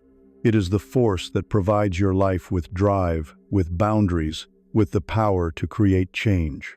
It is the sacred rhythm that keeps your life from becoming a formless ambient drift. Your fiat is the haunting, questioning melody of the oboe or the dissonant chord that creates a moment of tension. It is not a mistake, it is a composer's tool. It is the tension that makes the inevitable resolution, the return to harmony, so much more satisfying and beautiful. And your silence, the stillness you have cultivated in the void, these is the most important element of all. It is the sacred space between the notes. It is the pause that gives the music its meaning, its rhythm, its emotional impact. Without the silence, the symphony would be an unbearable wall of noise. For your entire life, you may have been trying to write a symphony using only the flutes and the violins. You have been trying to be only positive, only loving, only spiritual. You have been at war with your own percussion section. You have been shaming your cellos into silence. You have been trying to create a masterpiece with only a fraction of your orchestra. Today, that war ends. The richness of your being, the breathtaking complexity of your unique song comes from the integration of every single instrument. With this realization, your role changes once more. You are not the individual instruments. You are not even simply the music that they produce. Your true identity, your highest self, is the conductor. Your awakened awareness, the silent, observing consciousness we have spoken of so many times, is the one who stands at the podium, holding the baton. The conductor does not fear the loud drums or the sad cellos. The conductor loves and understands every instrument, knowing that each one has a vital role to play. The conductor's job is not to eliminate any part of the orchestra, but to bring all parts into a coherent, harmonious, and beautiful whole. The conductor knows when to call upon the strength and rhythm of the percussion to move through a challenge. The conductor knows when to allow the cellos the space to play their lament of grief, to express it cleanly and fully so it can be released. The conductor knows when to let the soaring violins of joy take the lead, to fill the entire concert hall of life with their glorious sound. To become the conductor of your own being is to achieve self-mastery. It is to live from a place of centered, loving, and inclusive awareness, embracing all that you are. When you embody this truth, the frantic search that has defined your life comes to a quiet and natural end. You stop searching for your purpose out there in the world because you realize your purpose is not a job title or a role. Your purpose is to fully and authentically express your unique symphony. Your purpose is the quality of the music you emit into the cosmos in every moment. You stop searching for a partner to complete you because you have finally orchestrated the sacred marriage within yourself, the marriage of your light and your shadow, your strength and your vulnerability, your joy and your sorrow. You are already whole. From this place of wholeness, you can then attract a partner who resonates with your complete song, not someone you need to fill your own inner silence. You stop trying to find your place in the world because you understand that you are not a puzzle piece trying to fit into a pre-existing picture. You are a universe unto yourself, a complete and self-contained reality. Your task is not to fit in, but to shine out. This is the culmination of our journey together. From a lost note to the entire symphony, from a fragmented seeker to a whole and sovereign conductor, from a victim of life to a co-creator of worlds. The search is over. You have not found something you were lacking. You have simply remembered the magnificence of what you have always been. This is not an end. It is the true beginning. The long, arduous journey of healing and seeking is complete. Now begins the joyful, creative, and endless journey of living, of composing, of expressing the ever-unfolding, magnificent, and utterly unique symphony of you. And so, we arrive at the end of our journey together, only to find ourselves standing at the true beginning. We began in the noise, with the feeling of being a single, stray note, lost in a cosmic cacophony. We strained to hear a melody we could not find, and we struggled to play our part correctly, hoping for an applause that never came. Look how far you have come. The frantic search has softened into a graceful listening. The struggle to be heard has dissolved into the peace of becoming the listener. The symphony was always playing. The harmony was always present. It was never a matter of finding the right note to play. It was always a matter of becoming quiet enough to hear the music of your own being. Before, you listened with the anxious mind, and you heard only chaos. Now, you have learned to listen with the stillness of your soul, and you hear the perfect, sublime music that you are.